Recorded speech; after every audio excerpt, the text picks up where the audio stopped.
Yes. All right. Woohoo. Yay, thank you, Betsy. Yeah, when in doubt, reboot. Okay, all right. You guys, I'm gonna be in my office. All right, I think that we have a quorum of the executive committee. So welcome. Let me minimize this and see if I can pull up your agenda for your executive committee meeting. Garrett, are you unmuted and ready? Yes, indeed. All right, I'm going to pass it off to you. Good morning, everybody. Morning. Good morning. Working kind of remote, so hopefully my... Hey, Lauren, could you make me a co-host, please? You are official host, and if you can make me a co-host, thank you. I'm working on it now. So it seems like the first thing we need to do is review and approve the November and July minutes from the meeting. So does anybody have any additions or subtractions to said meeting minutes? Just for clarification, Garrett, you have both. We did not approve the November minutes at the last meeting because we didn't have a quorum at the beginning and we never circled back around. Sorry about that. Okay. Okay. And so you'll need remind me, two. does there need to be a vote to approve the minutes? If there are no changes, they can be accepted as they stand. I'd like to make a motion that we accept the minutes. Then I'll second. This is Daniel. Thank you. Please state your name before, if we're going to do a motion. Right. Brian Evans made the motion. Thank you. And this is for the November minutes, or are you making a motion for both? Can we do it for both, or do we have to identify each particular minute since nobody had objection to either one?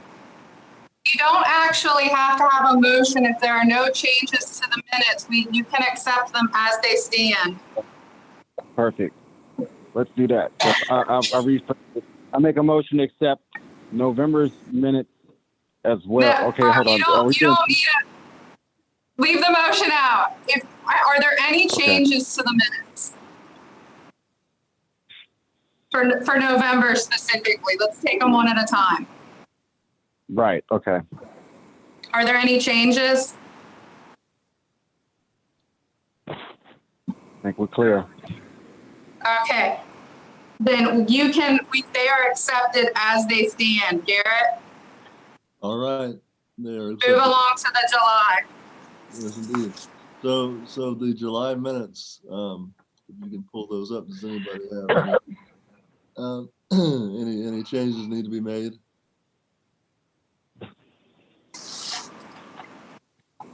All right. Hearing none, then I guess we can accept them as well. Noted. Thank you.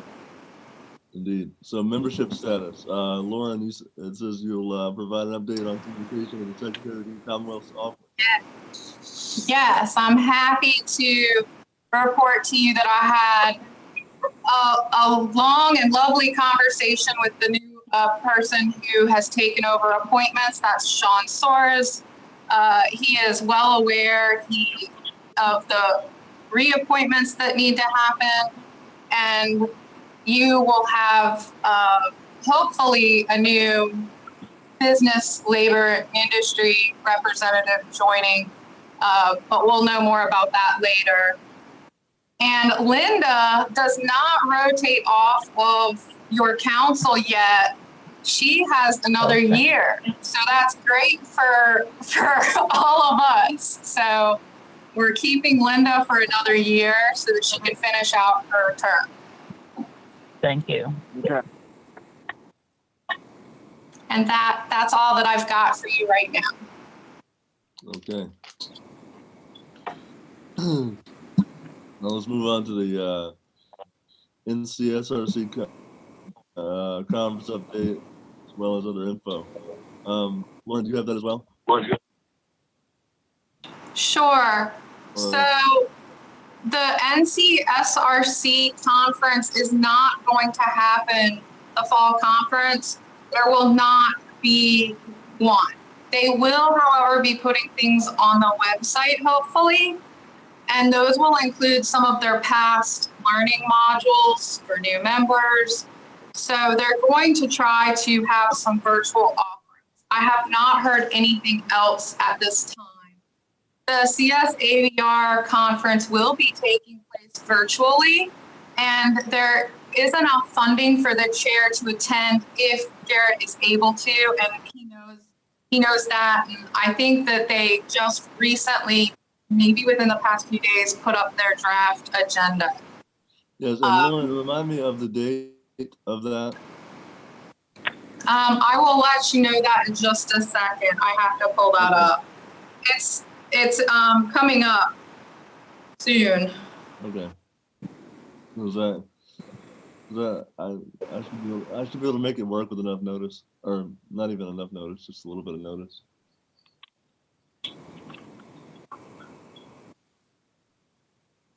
All right.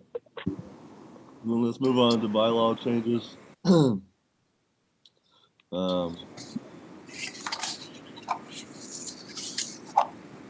Just we'll circle back a second. That conference is going to be November 9th through 13th, and it will be virtual completely. Is it going to be all day, or what's the time? You're gonna have to check the draft agenda. Okay, okay. Okay. Gotcha. And as far as your bylaw changes, those are going to be voted on in the full council meeting. So there will, as long as everybody agrees, there will need to be a motion and a full roll call vote on those later. Okay. Okay. All right. Okay, so let's move on to the retreat. Discussion regarding the timeline and recommendation possibility.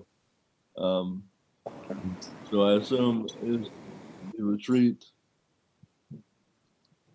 Can't remember, Lauren. Are we gonna do that? We're gonna do the retreat as a 1 day in November. Is that right?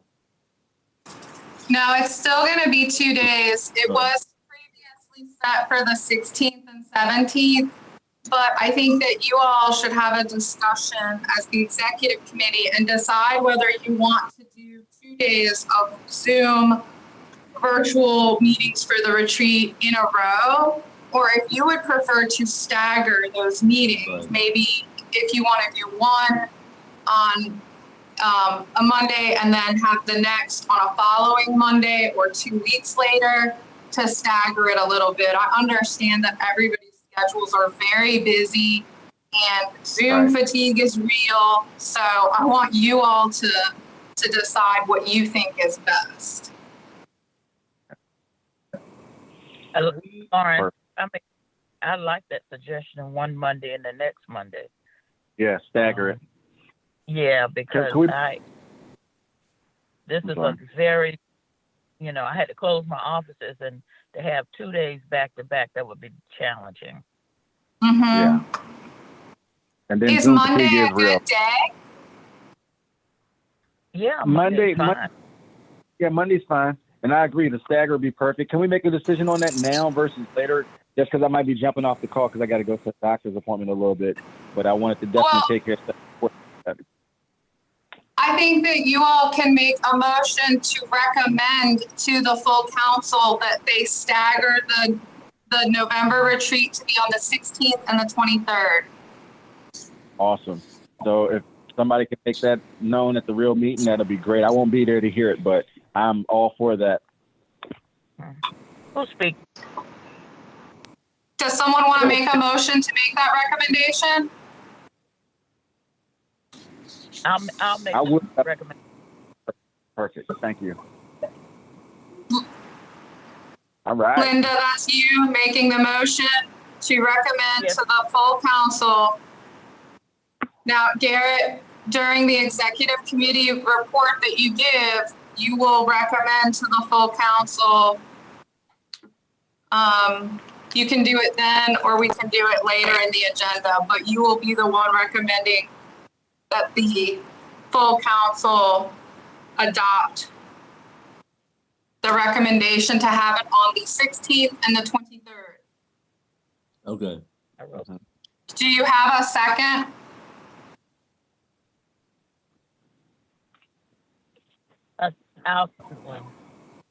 Linda, you made it. Yeah. This is Jolafon, I second. Thank you, Jolie Fawn. I've got you down. We will need to do a quick roll call vote of the executive committee. Please unmute yourself when you hear your name. Garrett Brumfeld, Yes. Brian Evans, he may have left. Right.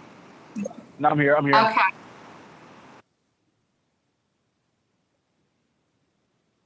Daniel Irwin. Yes. All right.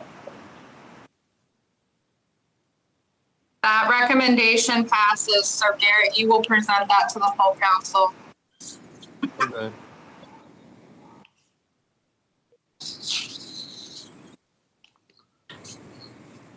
All right. Sorry about that.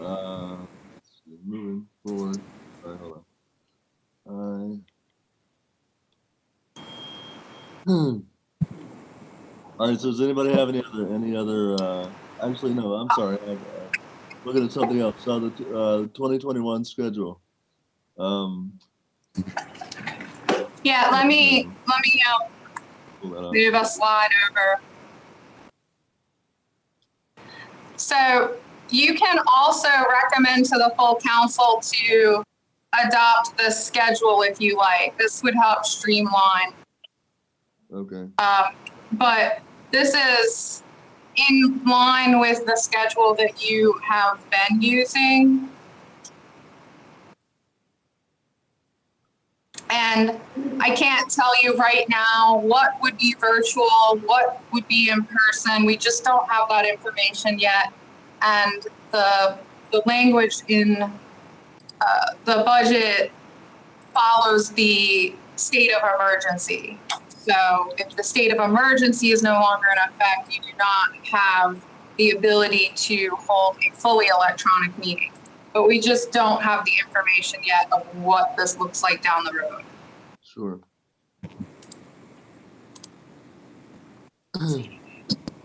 Yeah, I can. I'll do that as well. I don't know what that is.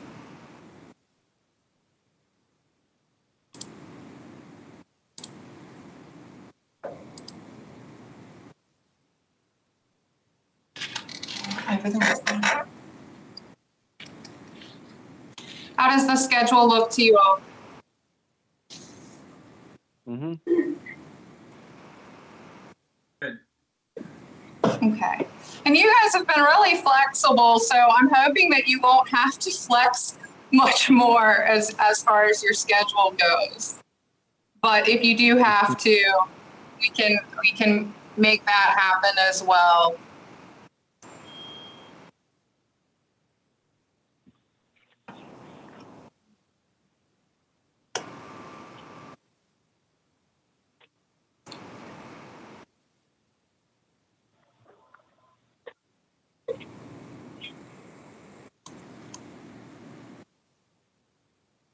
Garrett?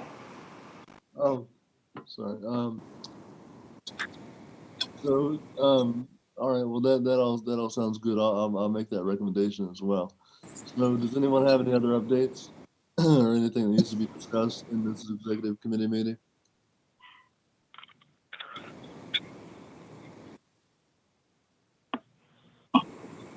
You all moved fast. I will let you know in the other updates, the NCSRC calls are on even months, and they are usually from 2 to 4, and I have been joining those. And if anybody needs the information to join those, I can routinely just send it out. It's really up to you. I don't know how you all have done that in the past. If you'd like me to just let you know as soon as I know when the call will be, I can send the entire council the information. It's up to you. Yeah. As soon as you find out, you get a stuff. That's normally how Liz used to do it. Just as soon as she got the date, she just forwarded it out to everybody. Okay. Now, I don't know, I can also put it in the newsletter as well. So I'll double down on the information, make sure we're covering the bases. So I will make sure that you know when those calls are coming up. Okay? Good. Thank you. Good. Sure. Those were the only things that I had. If you all have anything else that you'd like to talk about, if you'd like to talk about anything on the agenda coming up for the fall council, or you can just take a break and reconvene. It's okay. If you adjourn early, it's okay. Well, I will say I'm glad to hear everybody. I haven't heard everybody's voice in almost a year, so it's good to hear everybody. It's good to actually be participating in some RC business, you know? Yeah, really it is. You know, I love getting together and stuff. The quarantine has had everybody isolated, and I'm not an isolated type of person. I'm a people's person, so any opportunity I can get to talk to different. This is not my thing. This is not my season right now, guys.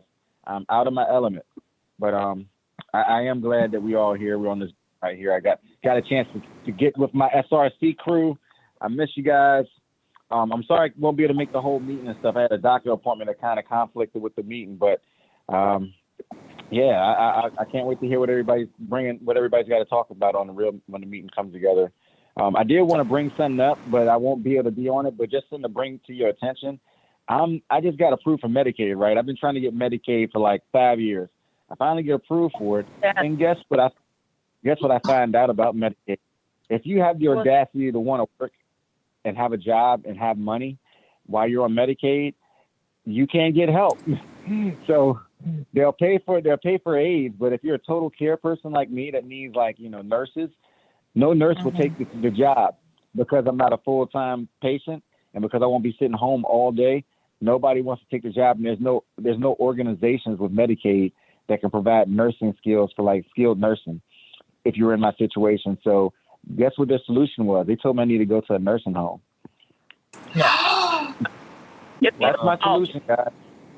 So because I want to work, they said if you can't work and do this, we're gonna have to put you in a nursing home if you want to have skilled nursing, do things like your bowel programming. And I'm a diabetic, so give me my insulin.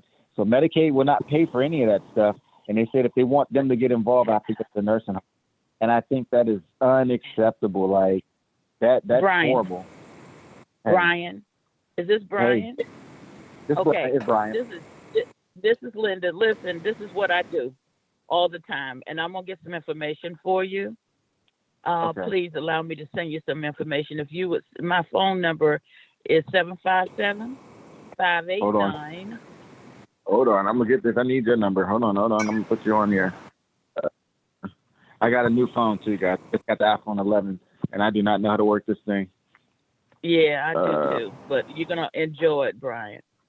Okay, you ready?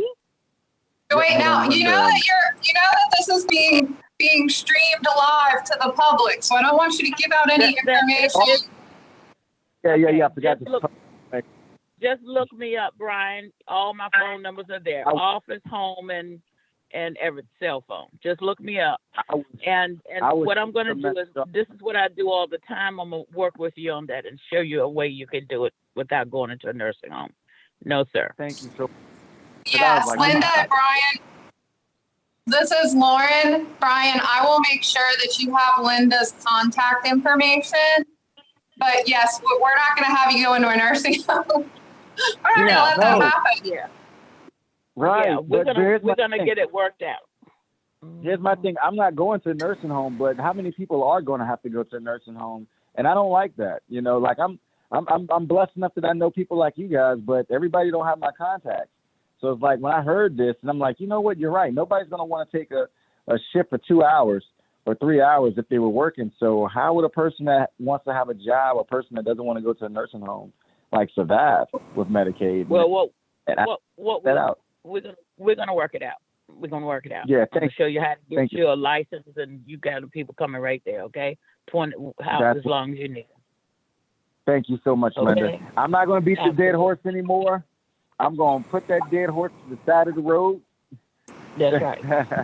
That's Give y'all the exactly meeting. right. Thank you so much, Brian. And thank No you, problem. Linda. Oh, absolutely. If you all could make sure that in the next meeting you say your name before you speak, both for our interpreters and for the real-time captions. Okay.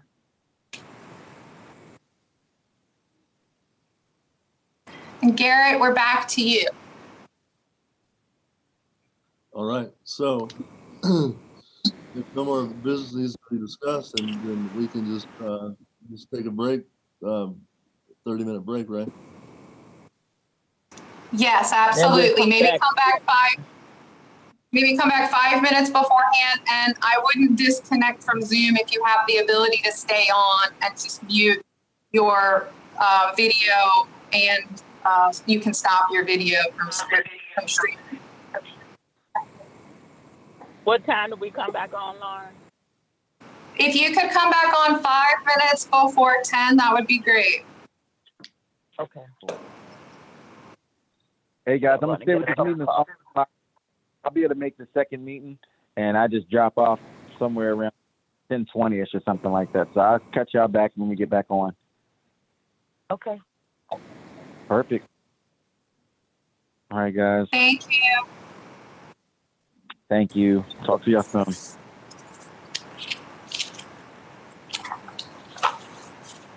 Well, I'm not sure what happened, but when I pressed the spotlight or something, and this all some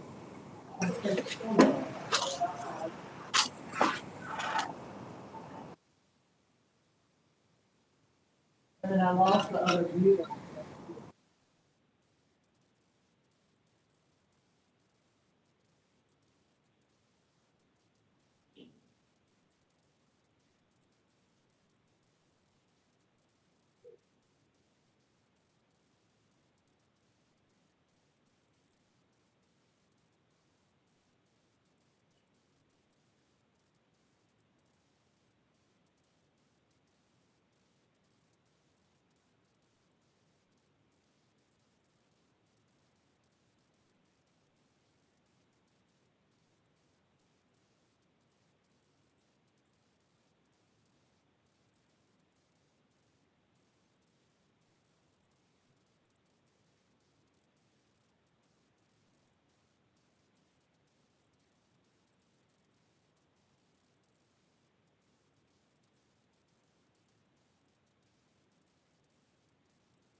Elizabeth's gonna come log it on.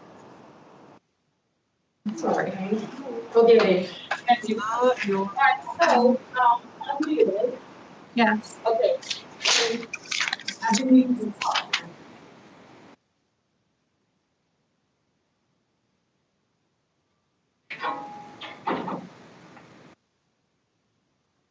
All right, can you hear me? I can't hear you. I hear you. I can hear you very well. I can hear you. Okay, great. All right. Thank you. Well, that works out perfectly. You can get your seat distance. So it was weird because You use your before I information. had an option to see everybody. I covered that Oh, yeah. up. That's Right. why. Use your email. And then your password. But I can hear you good. I can see you. Thank goodness for the event. Yeah.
All right. Hey, Lauren, I guess you're continuing the live stream, I see, so we're good, right?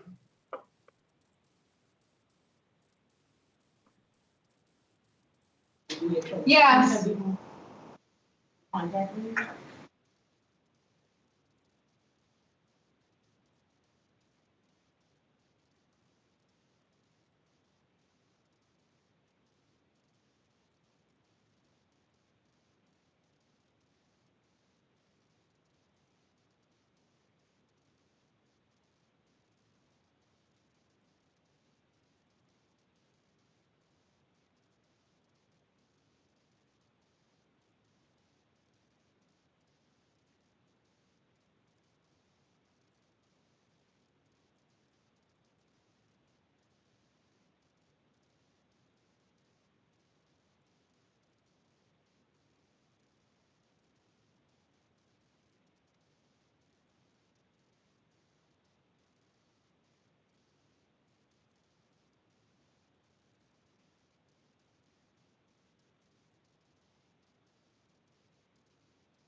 anybody in the meeting that is showing up with the letters IOW39575, can you tell us who you are so that we can rename you, please?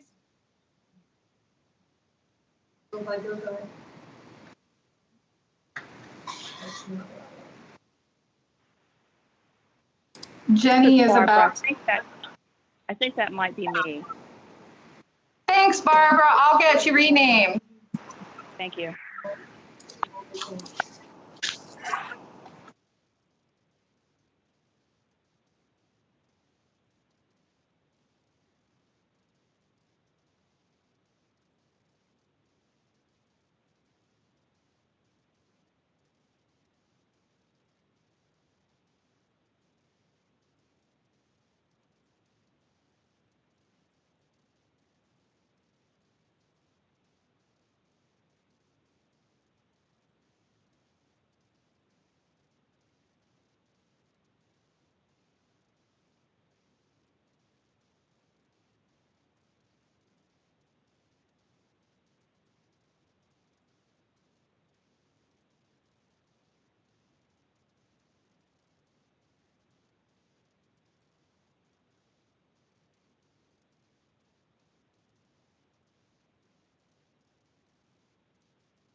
All righty. I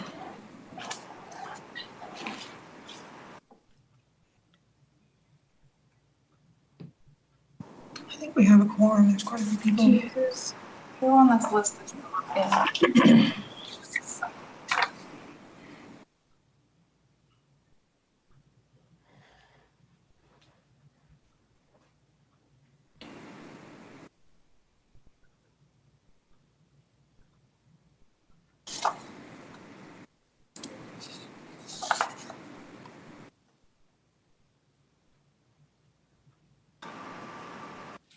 Did Brian? I thought he was in there until- Yes, he's Okay. he's gonna be in and out.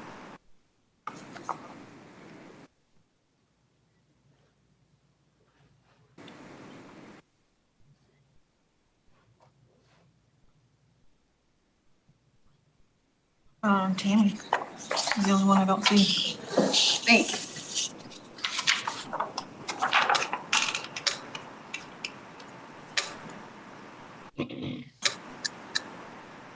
Are you taking notes? Do you need me to?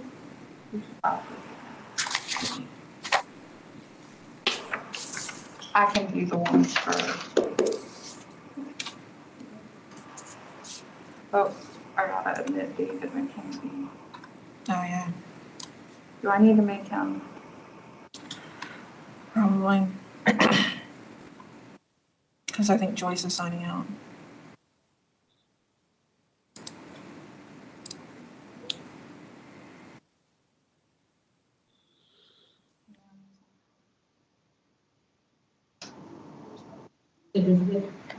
D-Mac is waiting. Yeah, he's in. Okay.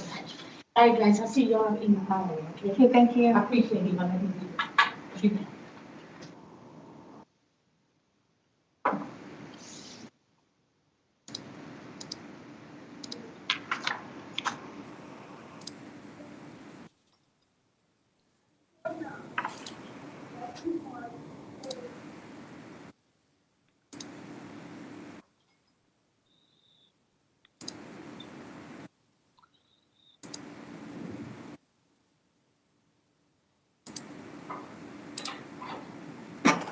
Good morning, everybody. It's about 10 o'clock.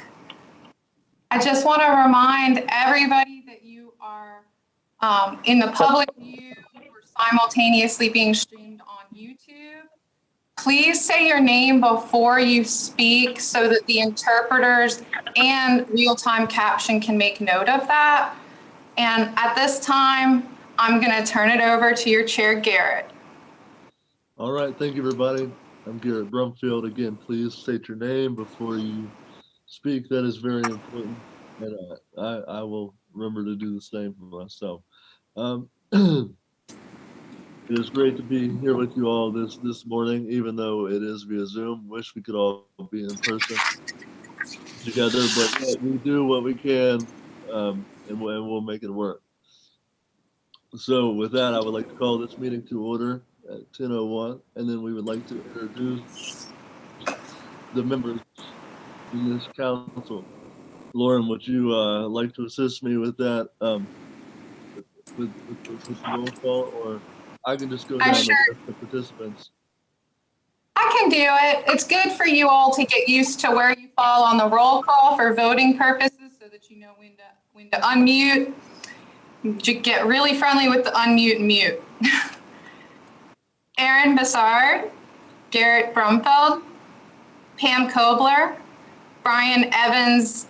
I believe Brian has left for right now. He may pop back in.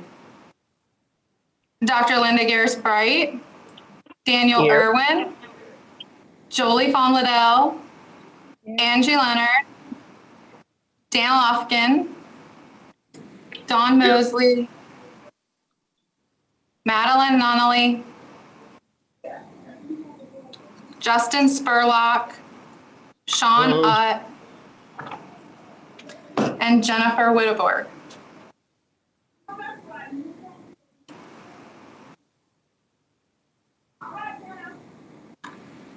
Back to you, Garrett. All right. Thank you. So hopefully you all had an opportunity to look over today's agenda. It seems pretty simple and straightforward. We will be hearing from a lot of great individuals and discussing that needs to be discussed. So right now we want to approve the agenda for today. Does anyone have any recommendations, additions, subtractions, comments for the agenda?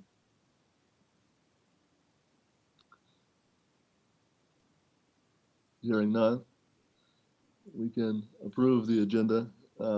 Let's move on to reviewing the minutes. Our last meeting, hopefully again, you can, you had an opportunity to look over those minutes. Does anyone have any comments, additions, subtractions to the minutes from the previous meeting?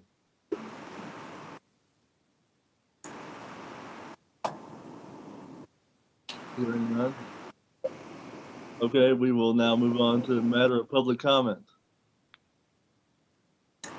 You did not receive any public comment by email or by phone. Okay. That is fine. All right. So I guess we'll now move on to my report, the chairperson's report. First, I want to talk about the status of the SRC membership. We are in talks with an individual from the Secretary of the Commonwealth's office about becoming a new member. But again, if anyone has any recommendations of members, please let us know. Next up, the fall NCSRC, which stands for the National Coalition of State Rehabilitation Counselors Conference. That is going to be all virtual. That is going to be all virtual this year. It was supposed to be, I believe, in San Antonio, Texas. I was very excited to be able to go there, but nonetheless, Zooming from my living room will suffice as well.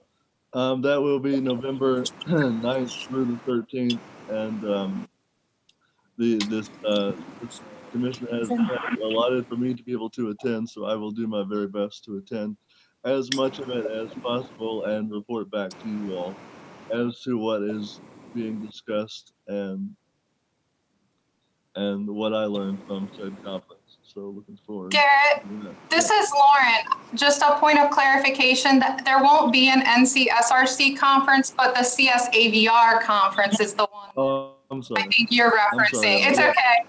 Yeah, I'm sorry. I the acronyms, it just kind of, they all kind of run together sometimes. So my apologies. But the dates, I did get the dates right though, right, Lauren? Yes. Okay. All right. Okay. Then the November retreat discussion, which I want to open up to all of you. Normally, as you know, we have a 2-day retreat in person, which was scheduled for November 16th and 17th, but we obviously are still not able to meet in person.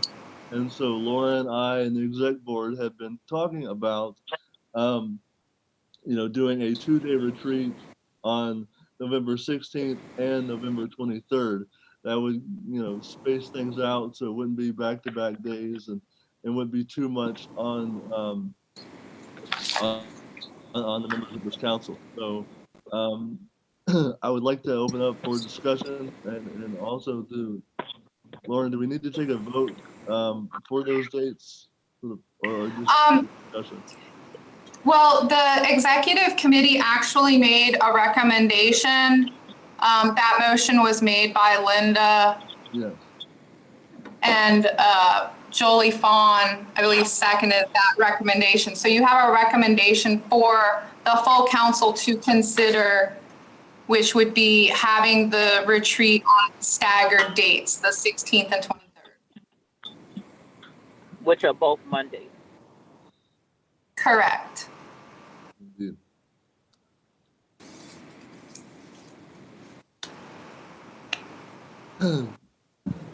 Yeah, I personally think that would be good for us to do, and much better than 2 back-to-back days. So. This is Kathy Hayfield. What are the dates again? Yes. The 16th and the 23rd. Thank you.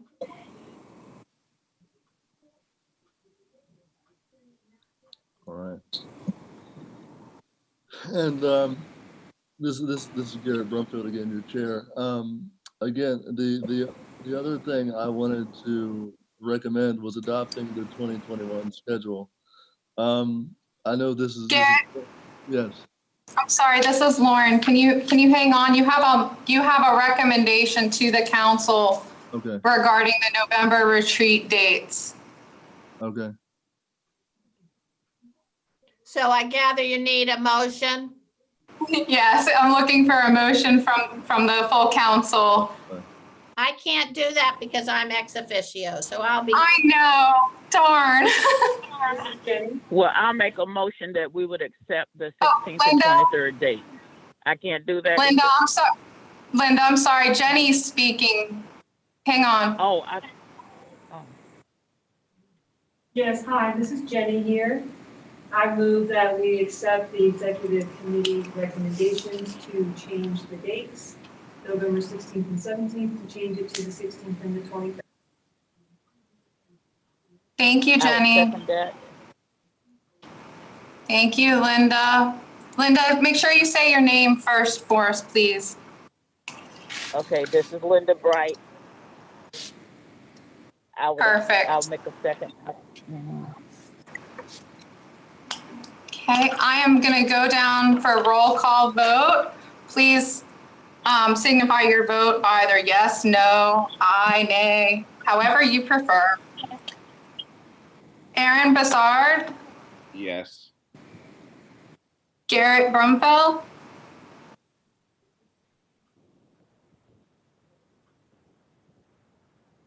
You're on mute. I'm sorry. Yes, I'm sorry. thank you. Tammy Burns,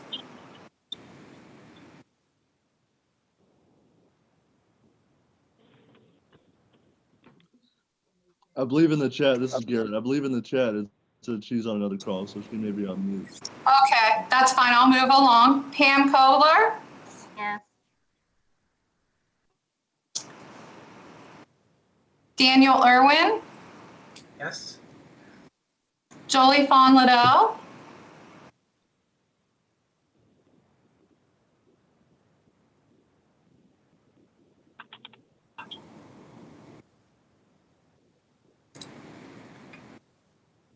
we're going to come back to Jolie Fawn.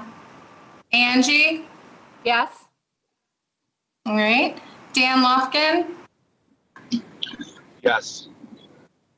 Dawn Mosley, Yes. thank you. Madeline Nunnally, Yes. Justin Spurlock, Yes. and Sean Utt. Yes.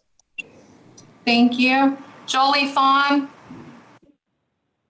Yes. thank you. That is unanimous. All right. All right. So this is Garrett again. The only other thing I was going to mention in my report were the recommended meeting dates for 2021. I know it's hard to project, especially with COVID and everything. It's hard to project, you know, if we'll be able to meet in person or what that will look like. But the meeting dates we have set for right now are March 15th, June 14th, August 16th, and the retreat would presumably be November 15th and 16th. I say presumably because, you know, if we were in person, then it would be the 15th and 16th of 2021. So do we need a motion to adopt the schedule or? Yes. Okay. Or to accept the executive committee's recommendation, yes. This is Sean. I'll make that motion to accept the executive committee recommendation. Noted. This is Dawn. I second that motion. All right, we're gonna do a roll call vote. Aaron Bassard, Yes. Garrett Brumfield, Yes. Tammy Burns, Pam Kobler, Dr. Linda Garris-Bright, Yes. Daniel Irwin, Yes. Jolie Fawn Liddell, Yes. Angie Leonard, Yes. Dan Lufkin, Yes. Madeline Nunnally, Yes. Justin Spurlock, Yes. Jennifer Whitworth. Yes. Tammy said yes in the chat. And Tammy said yes. Noted in the chat. Great. Unanimous. Great. Oh. This is good again. That is all that I have. So I guess we can then move on to Commissioner Hayfield's report.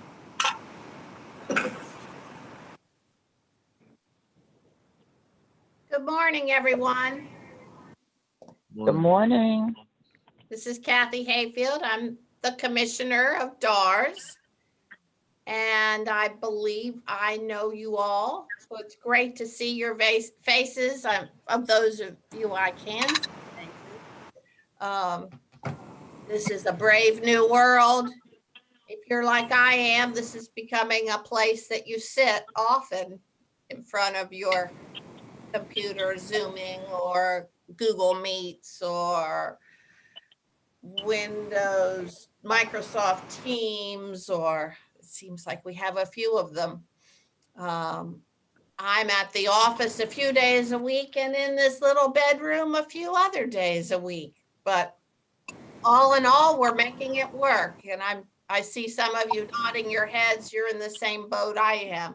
For those of you who are service providers, it's even more tricky for you. And I applaud those of you who provide direct services, to Dawn, to Angie, to Madeline, to others who are keeping the train on the track and continuing to assure that people with disabilities are receiving good quality services in this different world we're in. I want to give a shout out to Sean Utt. Congratulations. I read in Virginia Governing Magazine or something that you have a new job. Congratulations to you. Thank you. I was flipping through the pages of that magazine, which I usually don't see anything I recognize, and I saw your name. I said, I know that name. Anyway, I want to talk to you about a few things today, and then Dale Batten and Tim Woodward will give you some more details of how things are going in Virginia's Vocational Rehabilitation Program. I want to talk about three different areas. One is the National Disability Employment Awareness Month and how we're celebrating the accomplishments of providers and professionals and businesses and people with disabilities who are becoming employed. I'd like to talk to you about our communications team and the great work that they're doing. And I even have some visuals that Betsy Civilette is going to help me with. And then finally, I'd like to talk a little bit about some of the changes in the VR program that impact Wilson Workforce and Rehabilitation Center and our field program. And I'm going to hit some broad areas, and then Dale and Tim will give you the details of that. But first of all, let me talk about National Disability Employment Awareness Month. As you know, in years past, we have held luncheons and breakfasts and visual events physical events where we recognize businesses and we recognize consumers who've become employed, and we also recognize our partners that we work with throughout the Commonwealth. This year is a very different year, and so we're not having all those face-to-face events like we have had in the past. Instead, we are offering events all around hiring and recruitment of people with disabilities. And so kind of a two-tiered approach. Our business development managers have put together training and hiring events, hiring fairs for consumers and professionals to participate in by joining forces with a number of different businesses. For example, we're having a hiring fair at the end of October for Advance Auto Parts. Advance Auto Parts is figuring out how to go virtual with their jobs. And so many people who might be afraid to be taking jobs right now, which we're seeing a lot of, by the way. We're finding the jobs are available, but people are afraid to go out and take them. This is kind of an interesting approach. So we're having a hiring fair with Advance Auto Parts. We're having 2 different events with CVS. One's a recruiting event that's more sharing information and about the types of jobs that CVS provides. And then another event is an actual hiring event with interviews that will be virtual for candidates from DARS. We're having a federal hiring event where we're highlighting that fabulous partnership we have with the federal government, particularly in the Northern Virginia area, where consumers will be able to come on to a Zoom call, webinar, and hear a presentation about working for the federal government and the steps one goes through to obtain a federal government job, how to fill out an application, how to interview, just understanding the federal government and working for them. And that is a little mysterious, by the way, how you get those jobs. And so we're actually having an individual who was a recruiter with the federal government and is now working in a contracting agency. So those are events throughout the month of October that our staff can participate in, as well as consumers we work with. Hi, Emily. Also, our business development managers have recently been trained on windmills. I don't know if you know about windmills, but windmills has a 40-year history of providing training to professionals on working with people with disabilities. Their program is designed to change attitudes as well as to reduce the barriers.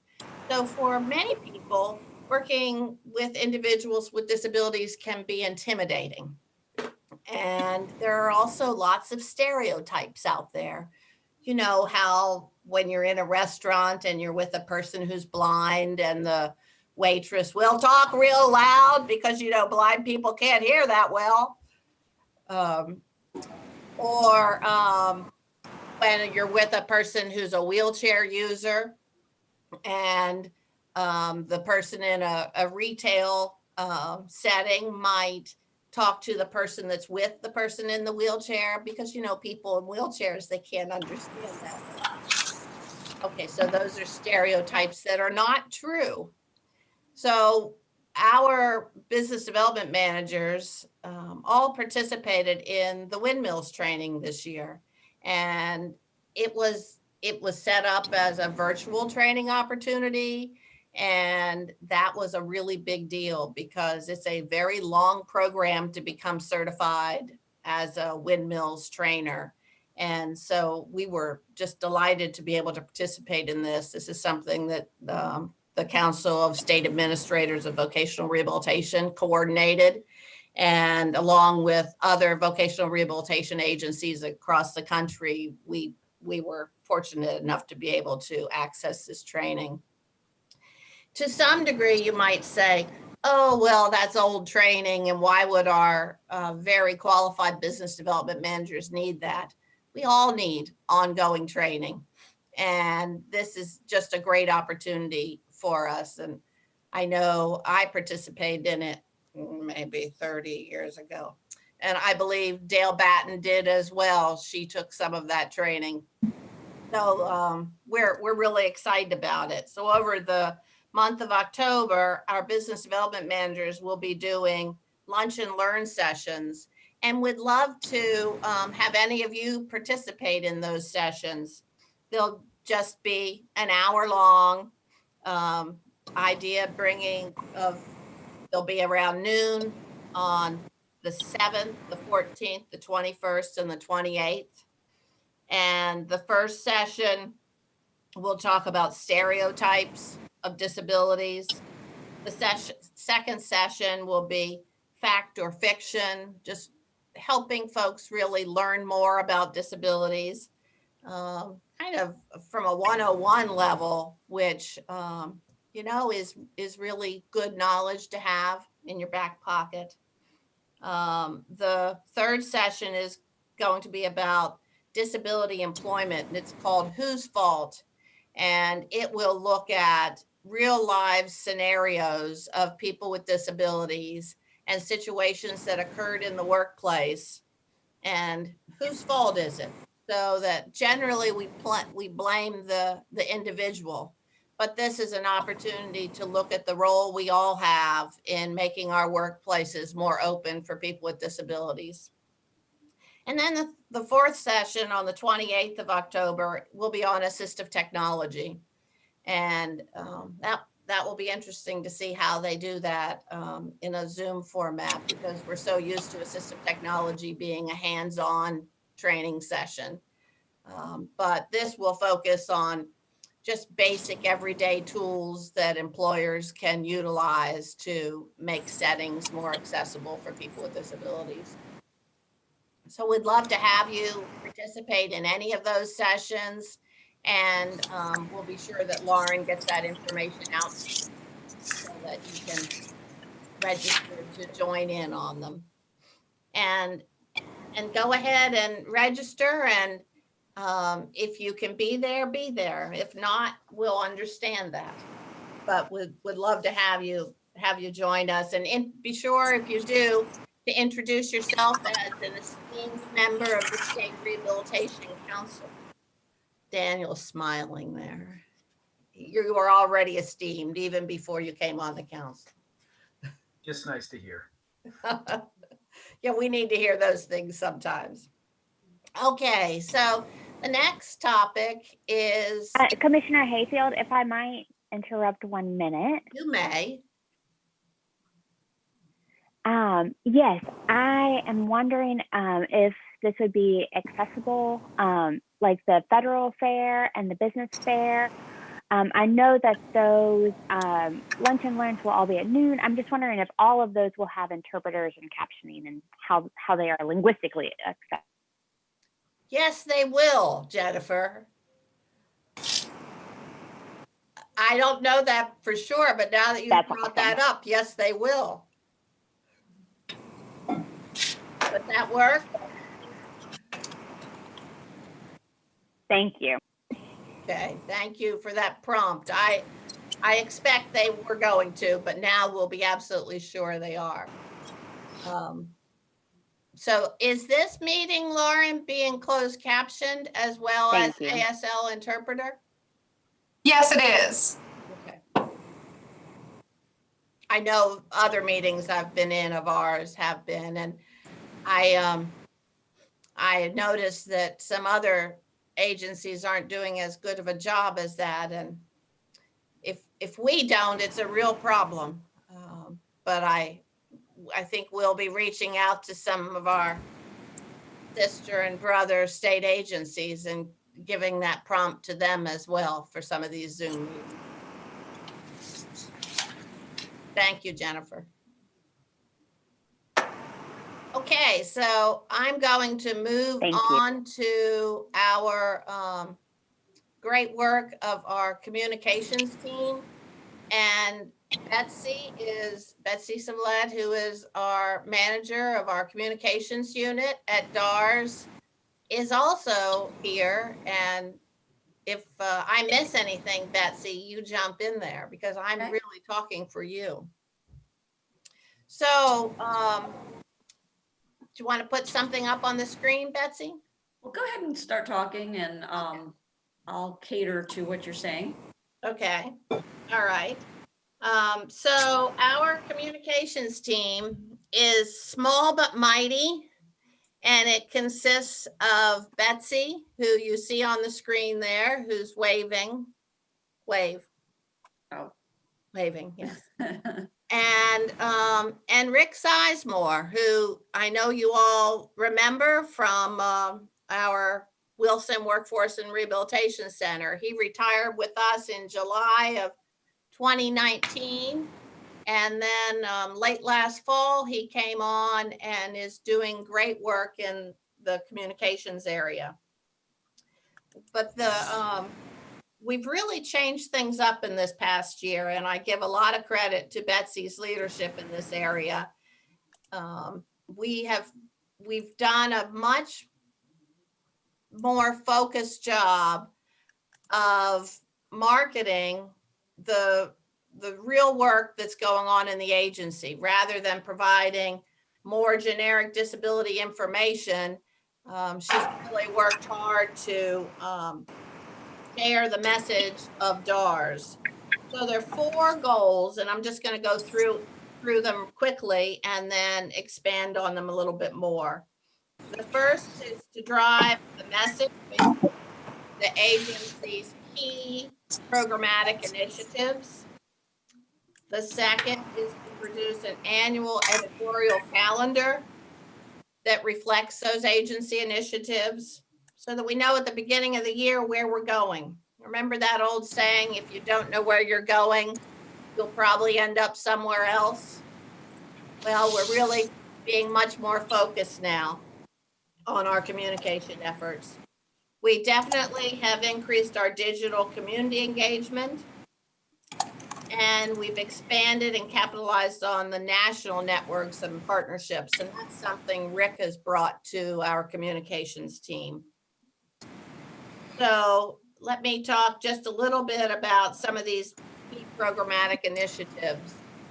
So this is, we are utilizing Facebook, LinkedIn, and Twitter, and have definitely been showcasing certain areas. For example, Project Search this year had virtual graduations, and we made a point to highlight those as they occurred.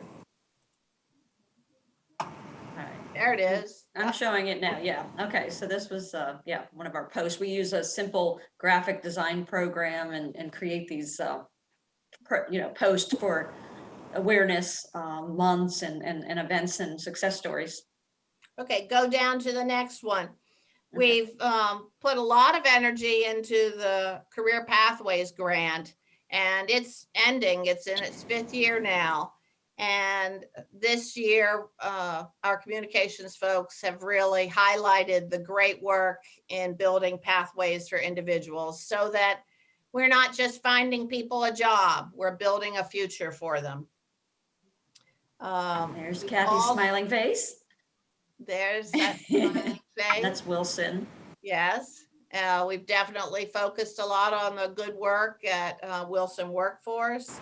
And then the next item shows an op-ed. And this is something that we have had op-eds over the years. I know that I had some when I was in the VR director position that Dale Batten is in now.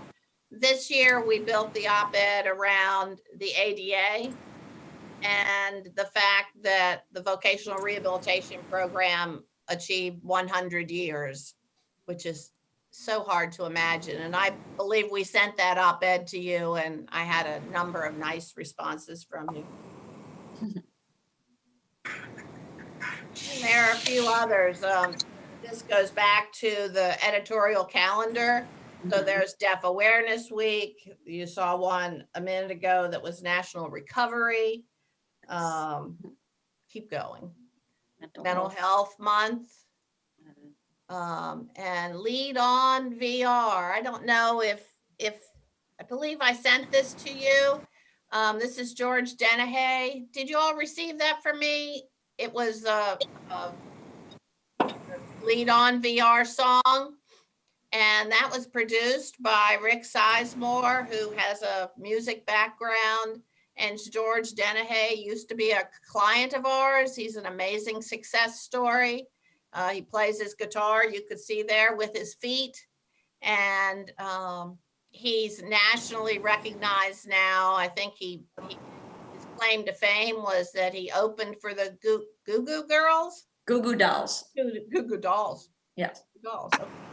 Anyway, he's a great motivational speaker, and we've been so fortunate to have him work with us. And then there's just a National Disability Employment Awareness Month. Increasing access and opportunity is the theme this year.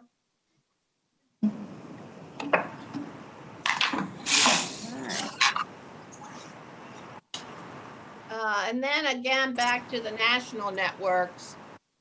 I know that some of you, I'm sure, have listened to podcasts that have been developed by the Woodrow Foundation. Wilson work. It's actually, they're still called Woodrow Wilson Foundation. And Rick Sizemore there in the top of that picture is the star and the person behind the scenes doing all the work on that. And this summer, Jim Rothrock and I were involved in a podcast where Jim talked about the history of the Virginians with Disabilities Act, which was came before the ADA. And actually, a lot of the ADA is based on the Virginians with Disabilities Act. And I talked about 100 years of VR, when I became sort of mortified how many of those years I've been working in it. But it was a good podcast, and we got a lot of positive feedback from it. And here's one that was just done recently, and the woman on the screen, Deanna Henderson, is the current president of the National Rehabilitation Association, and she gave a really great interview with Rick. And one thing that we are getting out of this is national recognition of some of the success stories of our own vocational rehabilitation program.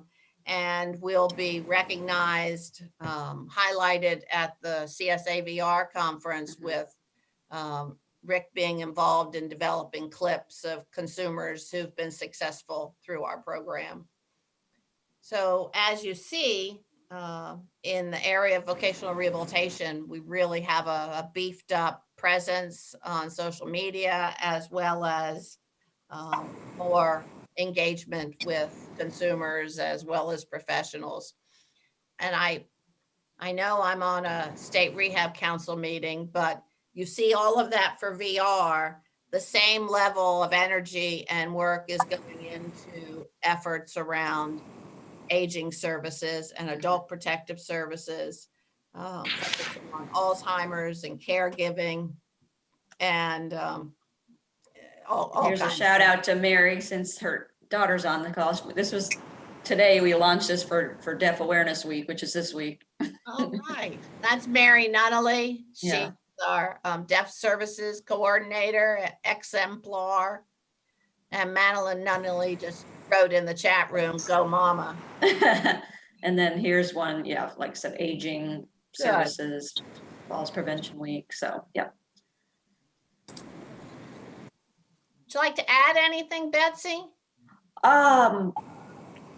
Just that, some of these success stories, of course, we appear in the Shrek annual report as well. And I've already even tagged, I think, with Rick and I found a good one that he's going to be featuring in a podcast, and we can also use again for the annual report. So it's great. We can repurpose a lot of these stories that we present, you know, for multiple uses on our social media, you know, news media, if we can get coverage in the newspaper, and reporters call us about things.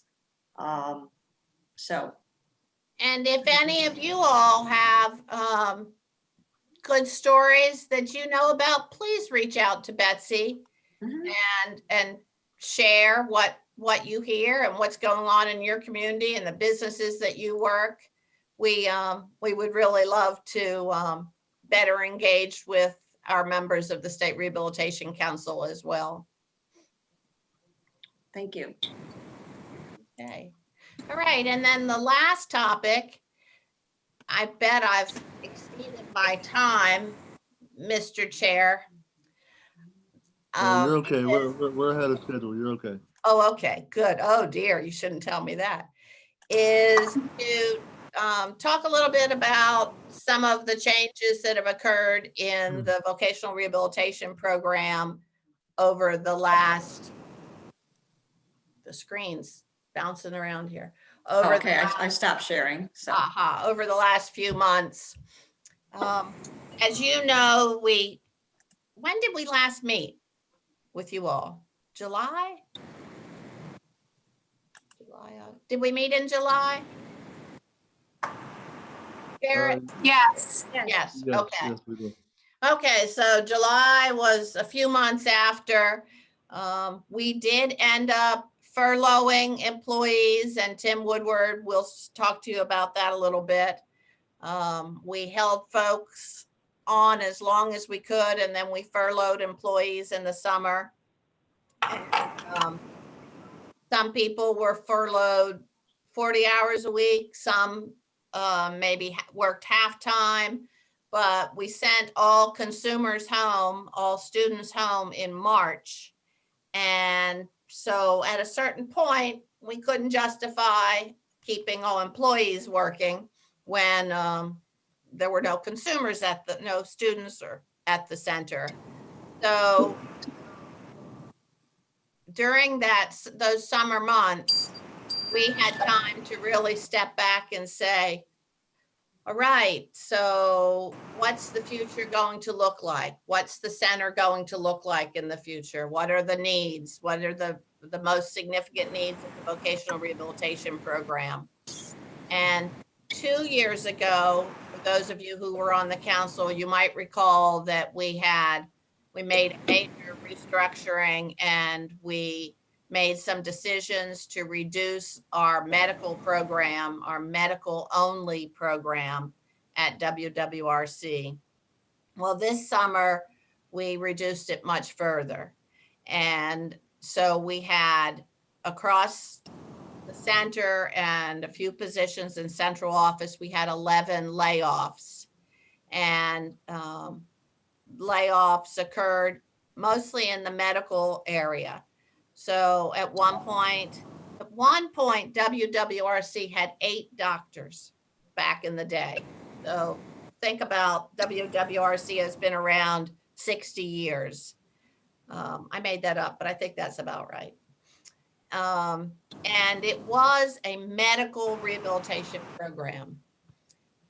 Even more than it was a vocational rehabilitation program, it was a medical program. And over the years, trauma care centers were created all over the Commonwealth, as well as good, strong programs like Sheltering Arms. And so WWRC and its really large medical program has become less and less relevant than it was in years past. And then WIOA came along, the Workforce Innovations Opportunity Act in 2014, and it became more focused on youth with disabilities and pre-employment transition services, and more focused on working with businesses, and more focused on career pathways. Less focused on medical services, less focused on the population of people that for years WWRC served. And because those services now exist in the community, most every state has medical coverage because of the Affordable Care Act. You think about it, in years past, there wasn't medical coverage, so WWRC filled that void. Well, that's not how we're spending our money anymore. So we eliminated the one last doctor that was left at the center, who'd been there for 40 years, maybe, Tim, I believe. And 2 years ago, we reduced him down to 3/4 time. We also eliminated a large number of nursing positions. So at this point, WWRC is a vocational rehabilitation program that has extraordinary therapies and supports available for those people who need it. And Dee Dee and Tim will probably say that in different ways better than I just said it. But we don't have a medical only program. We don't have something called medical to work now, that you go to the center just because you need the medical therapies in order to go to work. You go to the center if you want vocational evaluation or vocational training. And we have a really strong OT, PT, and PED program available to you. But that's not the reason you would go there, because you can get those things in the community. So they're an ancillary service for people who go to the center. And I wanted to share that with you coming from me, because that is a very significant strategic effort on the part of the agency to revamp the way we provide services to better align with the Workforce Innovation and Opportunities Act, with the population of people we're currently serving, because this allows us to move more dollars to the community and to move dollars that were currently at the center focused on medical services. A good $5 million was just focused on medical services to beef up our vocational training. So I want you to hear that from me, because that is a very strategic effort and approved by the secretary and approved by the governor's office. And we are about to be bringing students back, but I'll stop there because that's not part of my presentation. But I wanted to have you hear all of this from me, and if you have questions of me, that would be great now.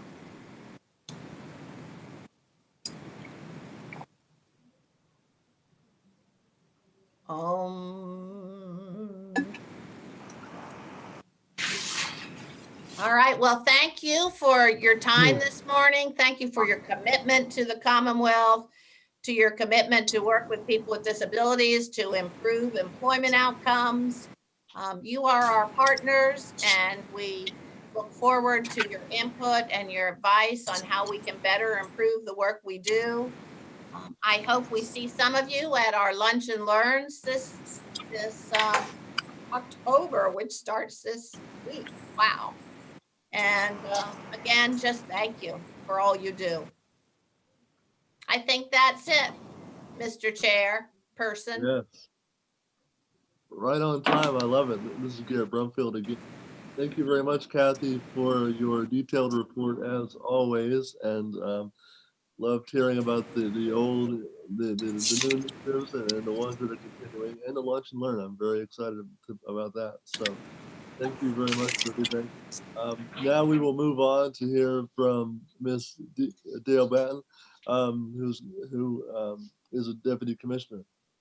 So. Good morning, Garrett, Chair, and other members of the State Rehab Council. Can you hear me okay? I'm playing musical chairs today. Like any other building that would have noise, I have a little noise going on in my home today. So I'm going to try to not have you with a lot of noise as much as possible, but I'm running a little bit, and that's part of this new norm of teleworking. So I'm going to have a couple of topics to discuss with you this morning, and then Tim Woodward, our WWRC Valley District Manager, will take over and talk about information from WWRC. Lauren, you want to put up, I don't know if you have the little agenda I did, or okay, let's start with that. And I'll let you know what I'm going to try to discuss with you all this morning. Feel free to make this an informal discussion, and we can ask questions along the way. The first thing we'll kind of discuss is the performance. And we'll start with our new Workforce Innovation and Opportunity Act performance, which is our core measures that we look at now moving forward. And so what we have to talk about is a number of cases that are employed second and fourth quarters after exit or after closure, meaning they could have either been successfully closed into employment, or they could have been closed for other reasons. But then we look at, from our VEC data, we are able to find out who's actually still employed. And it does not have to be in the same position, but it just has to still be employed. So if you look at the screen, and Lauren, I don't know if you can enlarge it just a little bit, the percentage statewide total for our those cases that are employed after second quarter, after exit, was at 54%. We're required to have it at 47% from our federal regulations. Those that were employed after the fourth quarter, we're in the green for both of those. We're way over what's required, 45%. We were actually, after fourth quarter, state total at 53.8%. The percentage of the goal attained is well over what we were supposed to attain. You're seeing for after second quarter, 115%, and after the fourth quarter, 119%. So that means that we actually exceeded our 47% and our 45%. So what that says. So that's great for us moving forward, because we are required now by law to be measured on those performances starting 2019. The median earnings, you had in our State Rehab Council goal that we wanted to have a targeted median hourly earnings, and we have got that about 97.5%. We're right about after second quarter closure at $3,104, and we were kind of required to have $3,200 roughly. So we're still working on that. And we go back to another screen, you'll see our median hourly earnings was supposed to be $10.50 from the State Rehab Council goals for this year. And we're running about $10.10. For some areas, $10.25 and over. The next item on that was credentials earned, and that's our ability to get people credentialed up and get great jobs. We're running over on that at 43%, only required from our measures to have 32%. And the big key is our measurable skill gain, which we're required to be graded on now from our federal government level. And we're at 50%, I think that says, and we're required from our stats 32.0%. So we're way over. However, that is going to change. We're going to be required to do about 47% measurable skill gain. So we're still over currently. So that's a great thing. So these are the measures that we'll be starting to talk about when we have this council meeting. And as you look to help us make recommendations for moving forward for next year, we'll look at what the WIOA scorecard measures need to be, where we used to look at, for those that have been on the council for a while, we used to look at how many closures and how many plans we did and how would our rehab rate. But now, because of WIOA, these are the measures that we have to really look at. How many people do we really get into a plan? How many do we actually get more skill gains? How many do we actually get credentials? And then who's employed second and fourth quarters after exits? So that is our focus now, and that had a lot to do with how we looked at our training now at WWRC, how we can actually use that training center to help us really get the skills that we need for our clients to go back into communities and to maintain employment, but have great career path jobs and not just a job and then lose the job. So we'll move now, Lauren, to our old measures, just so you have a feel for what we used to do. You still have that, look at the, yes, this is the one. So before I told you, we used to have plans and closures, just for some information. We still decided on, because we want the counselors to really still think about, you have to write plans. That means that for those that are new, we have to write a career plan for our clients that come in the door, to say, based on your skills and abilities and your interests, what is it that you want to do in terms of a goal, a vocational goal? And these are called plans. We write an individual employment plan. So we still decided on a number for plans for the agency. Although we're not required to do that from the federal level, we're still doing that, so we will be successful. So this year we decided on adding a plan goal of, let's try to write 6,030 plans. And we just kind of got that number from looking at how many councils we had around the state.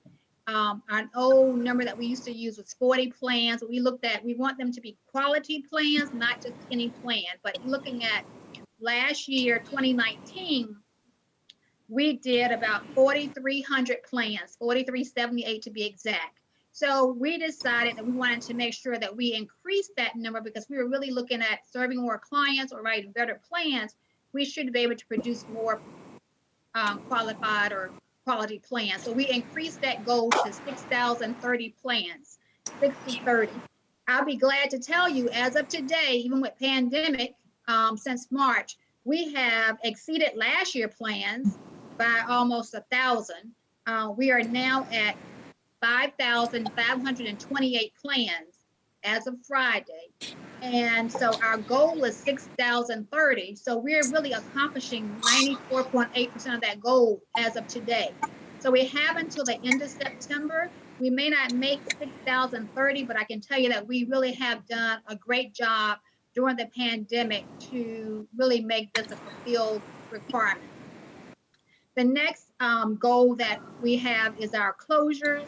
And I actually did them reverse. So the plans are under the second item on this chart. The first one is the goals, the successful closures, meaning that we have actually placed a client into employment and that they've been in that employment for 90 days or more, and we've actually closed them as a successful rehabilitation case. So we had a goal of 2019, we only were successful in closing 2,179 cases. This year, as of Friday, we've actually been able to close 2,081 cases.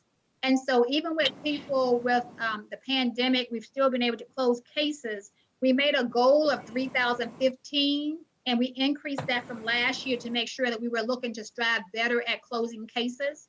So we're at 71.4% of that closure. I think that's phenomenal with the pandemic and what has been happening with our clients. We want to still make sure they're safe, that they're not exposed to anything that can cause them to have more problems with COVID-19. That is a vulnerable population, but we are striving to help them continue to go to work. And some are very excited about going to work. Some are still reserved about going to work, but for those that we can place and we follow them through training as we need to do so, we are being successful. So I think that's still a great thing that I want you all to know, because that means that we still are serving clients. Even when we were coming out in March, the offices to see clients face to face, we actually are still working with them through teleworking, through Zoom. Our business development unit are still working with them in employment, taking them out on job sites. So we are still moving in the agency. One thing that you might want to know is that our earnings that you actually had us look at for this year was $10.50. And I told you before, right now we're at $10 according to this chart from last Friday. In some areas, we've actually moved up 10 cents. In some areas, we're at 10.25. If you look at the chart, you will see that some areas, let's see, that's, I can, some areas are even at, the lowest ones are our New River area, that's the Danville, Martinsville, Roanoke, Lynchburg areas. And our highest is WWRC Valley, and that's Harrisonburg, Fishersville, Winchester. Northern, of course, is high, but they're not in the norm. So this is that next measure chart that we have. Barbara Burkett did a great job of giving us another document that I can review with you all. And I won't go through this entire document, but you will have a copy of it. So Lauren, you want to go to that next one that we got from our policy analyst, Barbara Burkett, that talked about just where we are in service delivery.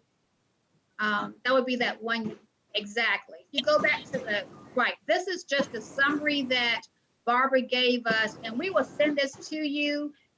This is updated as of Friday. This one was at September the 9th, so this one has been updated. But so we'll send this to you. I've given you updates already on this first page. You go to the next page, Lauren.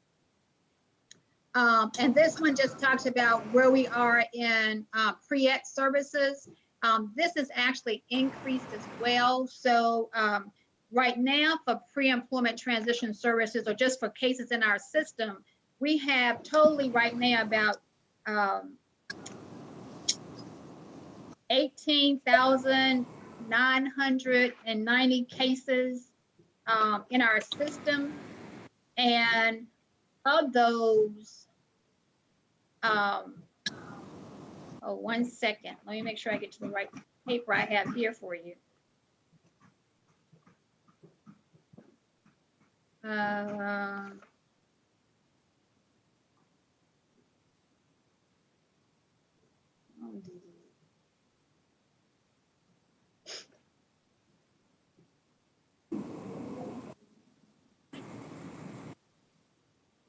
All right, so we have 1810 potential eligible applications of 9/9/2020.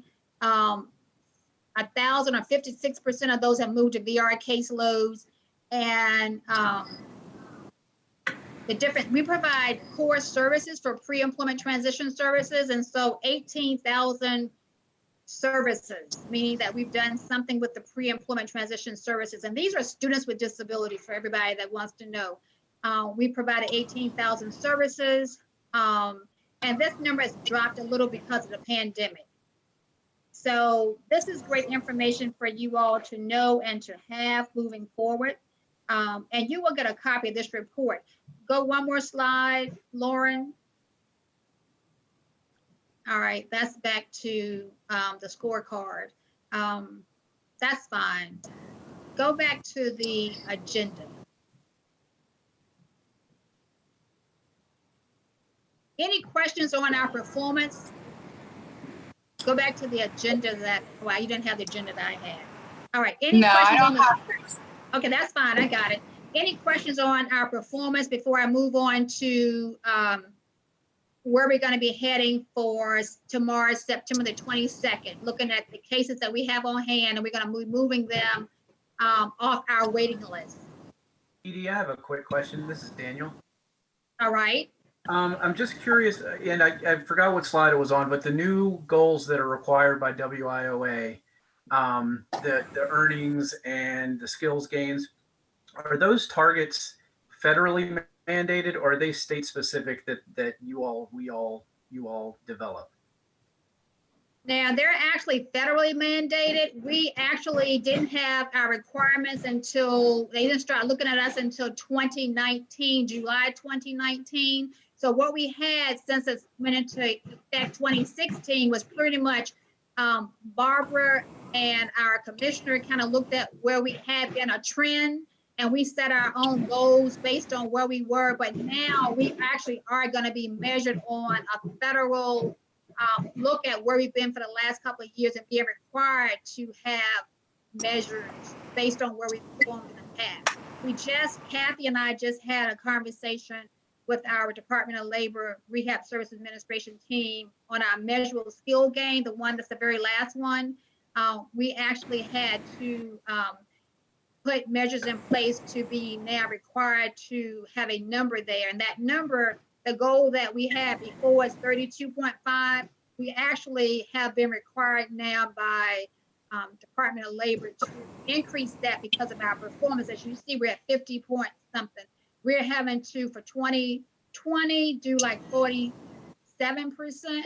and 2021, they knocked it back to 46%, and maybe 48%. So we have done well, and now we're going to be required to continue that and move forward. Thank Good you. question. Any other questions on performance? Kathy? Hi there, this is Kathy Hayfield. One thing that you probably noticed, Daniel, looking at our work with pre-employment transition services and youth with disabilities, is seriously impacted by the pandemic.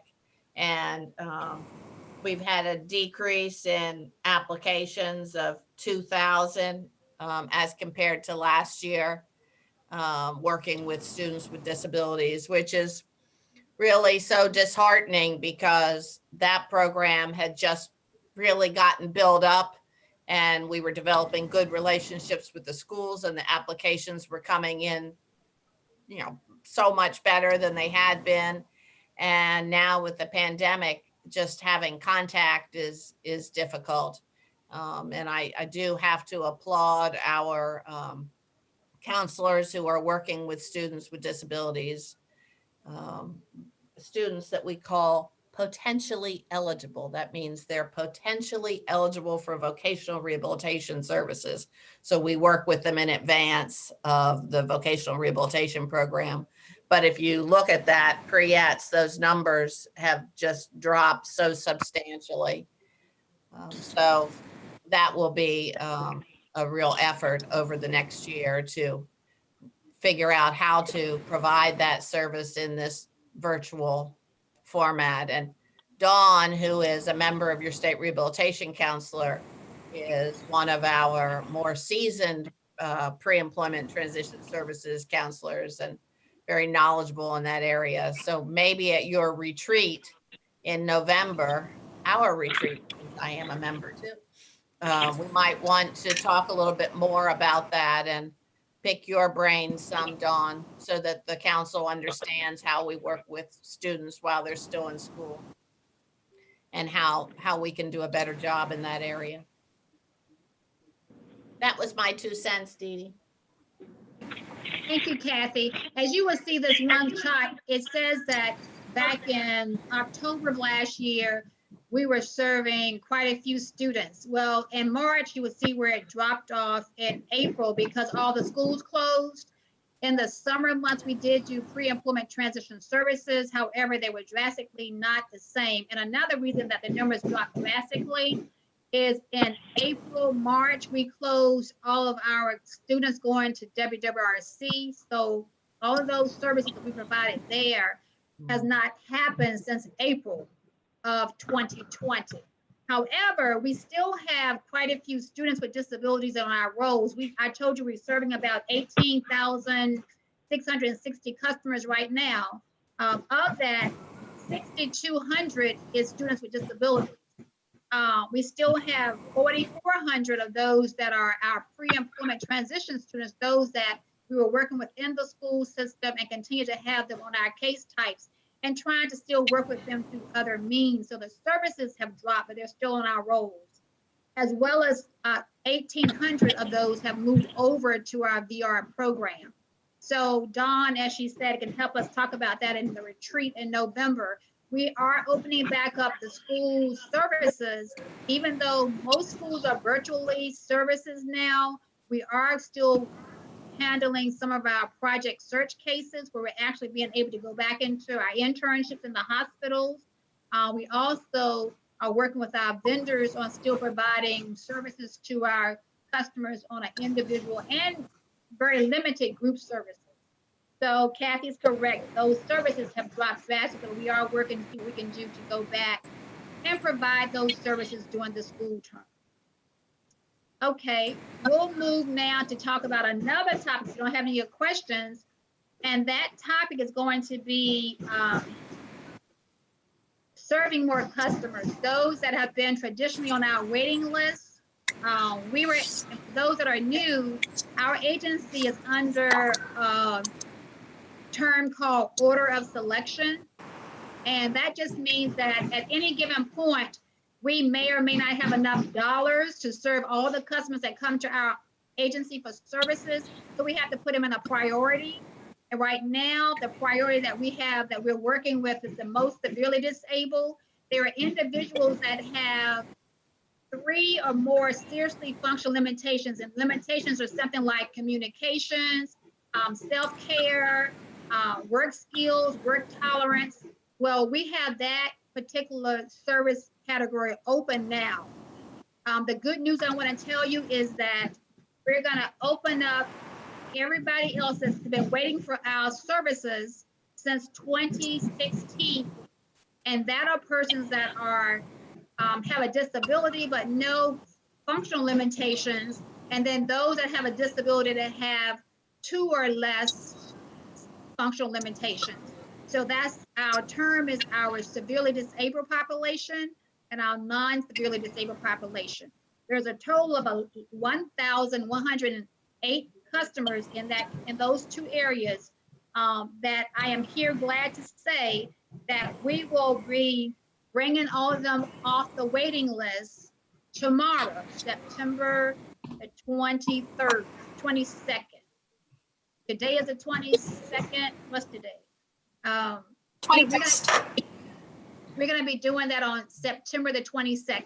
I think that's tomorrow. So we're excited about that because we have not had our severely disabled, non-severely disabled populations working with us for a couple of years, since 2017 actually. So we are going to actually open severely disabled category, which means that we'll be now serving the most severely disabled and the severely disabled populations. And we're going to pull off the waiting list, which is about 47 customers on our non-severely disabled population list. So tomorrow we will have all of the categories pulled off the waiting list, and we will be still, anybody with applications coming in this afternoon, tomorrow, for our MSD or our SD population will not go on a waiting list. They will be served immediately. This is a great thing for our agency because there are great customers that have been waiting to be served. We actually pulled off about 800 of the SD population August the 15th. That was for anybody that applied August the 15th of 2020 back to 2018. So we pulled all those persons, gave them a letter saying we're here to serve you. And I'm here to say that 485 of those have contacted us and said either they want service or they don't want service. So we've actually brought some of those in our system now and actually written plans on them. About 200 of those we could not contact, or they just said they didn't need services any longer and we had to close those cases. But we have about 220 of that group that we're still waiting to hear from. So that'll be a total of that 1,108 that we're pulling off tomorrow, or we're serving tomorrow. So that's exciting news for DARS. I'm excited about it. Our team is excited about it. And I hope that you as our council will help us support those that now want to be served that has less disabling conditions, but still need employment opportunities. So that's the big key for us today. We are still working with our employment service organizations, and I'm here to tell you that the numbers that they have served for us has not changed drastically from 2019 to 2020. Currently, we have 4,324 or 4,362 customers working with our employment service organizations. And last year, this time, we had 4,324. So we're actually serving more customers with our employment service organizations this year, this time, than we did last year. And the funding that we have used to support those customers has dropped from last year to this year, but not a lot, only about $1 million. And that's because we couldn't do all the services we were doing in the summer with our pre-employment transition cases. We could not do a lot of the job development, situational assessments because of the pandemic. Everybody just kind of shut down. But we are starting to reauthorize more services now. So the service expenditures report in terms of what we're authorizing is going back to where it almost was last year this time.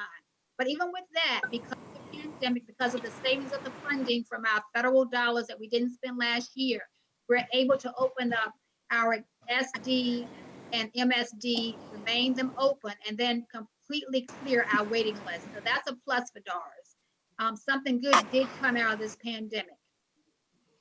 The next, any questions on that? Any questions on order selection?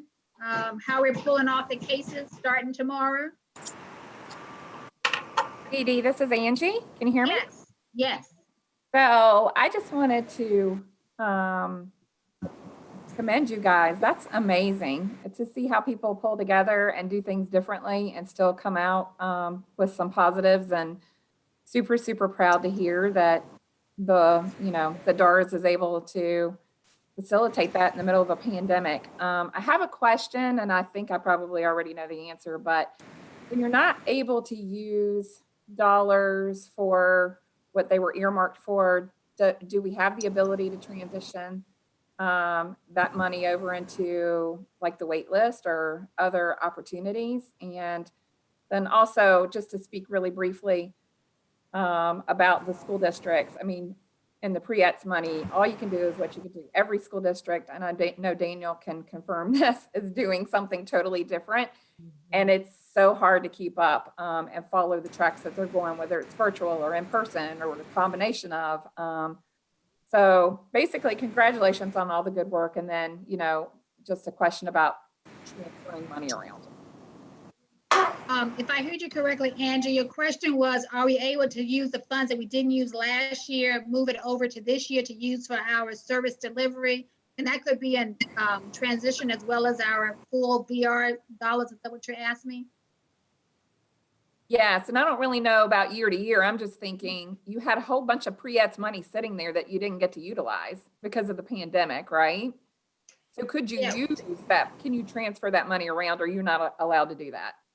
So the money is carried over of our total VR budget. We allot a percentage or an amount for pre-employment transition services. So of the amount that we allotted, you're right, there was some left over, but what that means is there's still the big VR pot of money, and we will continue to use that money again this year for the services and add on if we can more services. And that was one reason that we were able to open up our SD category, because there were extra fundings in the total pot.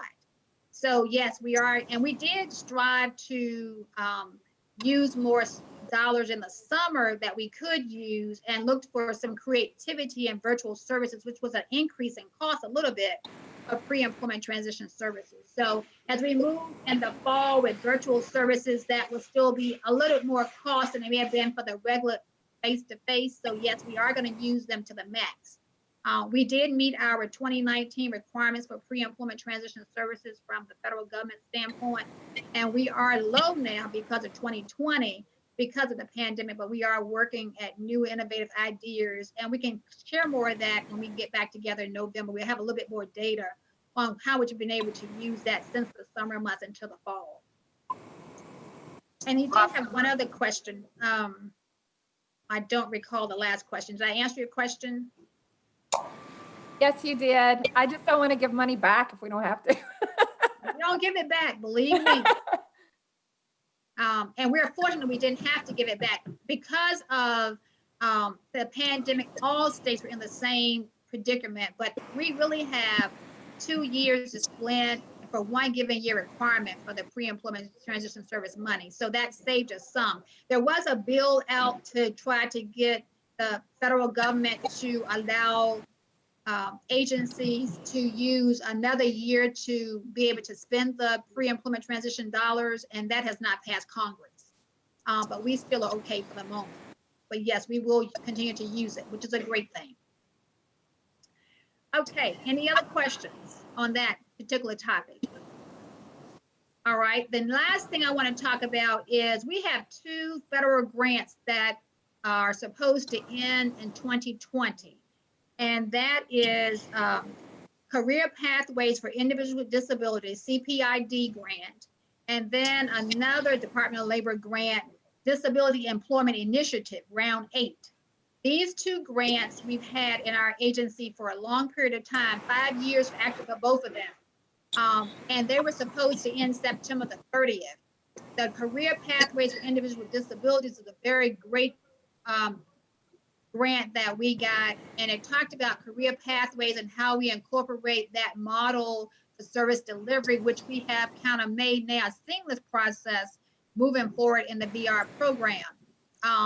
Both of those grants, wanted you all to know, got a no-cost extension until the end of the year. So they will not end September the 30th, but we will have a no-cost extension. We will not get any more money, but we will have another 3 months or 2 months to actually close out those grants and continue the services that we have started with our clientele. Some of the great initiatives that we've done, I'll have in the November report, so you will be able to see it. But we've actually been able to create apprenticeship opportunities for customers that would not have had that opportunity under the normal VR program. For our Disability Employment Initiative grant, this is round 8. We've had these initiatives in the agency for a very long period of time. As I said, 5 years or more, working with our workforce centers, American Job Centers, or our workforce partners, and ensuring that anybody with a disability that goes to a workforce, a one-stop center, they're called American Job Centers now, but workforce development, job seeking, that they have accessibility to each program in the center.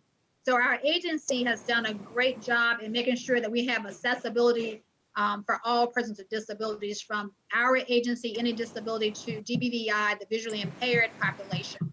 We've made sure they had the right software for the visual low vision and clientele that go to the centers. We made sure that the buildings were accessible for our clientele to enter. So this was something that we will continue with our workforce partners, but this is a grant that will be ending in December as well. I wanted you all to know about those 2 great federal grants that have been very successful, and we are trying to incorporate them as a seamless process moving forward in DARS or DRS. Any questions about that? All righty. Well, I've probably taken up my time, and I hope I haven't had too much noise in the background. But now I'm going to introduce to you all, he was not here for our last meeting, but we have a new director for our WWRC Valley District. We have added that. I think I told you about that the last time. We have 5 districts. We added a 6th district and included WWRC, and we included other offices of our field offices. So we call it WWRC Valley District. And Timothy Woodward is our division district director for that district. And he has a great education background, former superintendent, and has just come in excited, on fire, and ready to help us move our clientele forward at WWRC. For Tim, he came in February, pandemic hit in March, and we removed students from WWRC, I think March 17th. So Tim has had a great orientation, chaotic experience in his first 5-6 months in DARS, but has not missed a beat. He's helping us bring students back into the center. We're excited about that. I will say one thing before I give it to Tim, and that made me think of when I talked about introducing him. The only other agenda item I have for the field offices is that we were not working in the field offices per se. We were all teleworking. Last week, September the 15th, every manager did a calendar for the staff to go back into the offices and work as they need to do in the offices, but make sure that we're all safe. We have a COVID-19 work plan for everybody going back into the office with safety. And we're actually next week on the 28th going to actually start seeing clients in the offices that need to be seen, asking that if you can still do anything virtually and telework and do that, but we're actually going to be able to have clients come back by appointment only, screening just like you do at your doctor's office and your dentist's office. Doors will still be locked, but if they need to be seen in the office, make sure they're getting what they need to go to work. We're going to be able to start that appointment only services back into our office. I thought of that when I was going to tell you about Tim is going to talk to you about how we're bringing students back at WWRC, and we're doing that simultaneously around the same time, and that's what made me think about I hadn't told you that part. So without further ado, unless you have questions for me about staff back in the offices, clients now being able to have appointments in the offices, we are looking at, though, anybody that we feel is in an area where there's a lot of COVID-19 cases. We're asking staff, please don't have clients come out because they're very vulnerable. We don't want them to actually be exposed to anything. So by appointment only, but there's some hot spots from information out there in the news. We're asking them, don't bring them back yet into an office. So Tim, I'm going to give it to you to talk about WWRC, and we're excited about what we're doing at WWRC and how we're being able to provide services again. But this is Tim Woodward, WWRC Valley District Director. Good Or morning. Gary, did you want me to give it to Tim? I'm sorry, Yeah, Chair. that's fine. That's fine. You can transition to Tim. That's fine. Thank you, Dee Dee. Do we have a slide of my agenda by chance, Lauren? Tim, you're a little Not low. sure. Can you speak up just a little bit? Can you hear me any better now? That's better, Tim.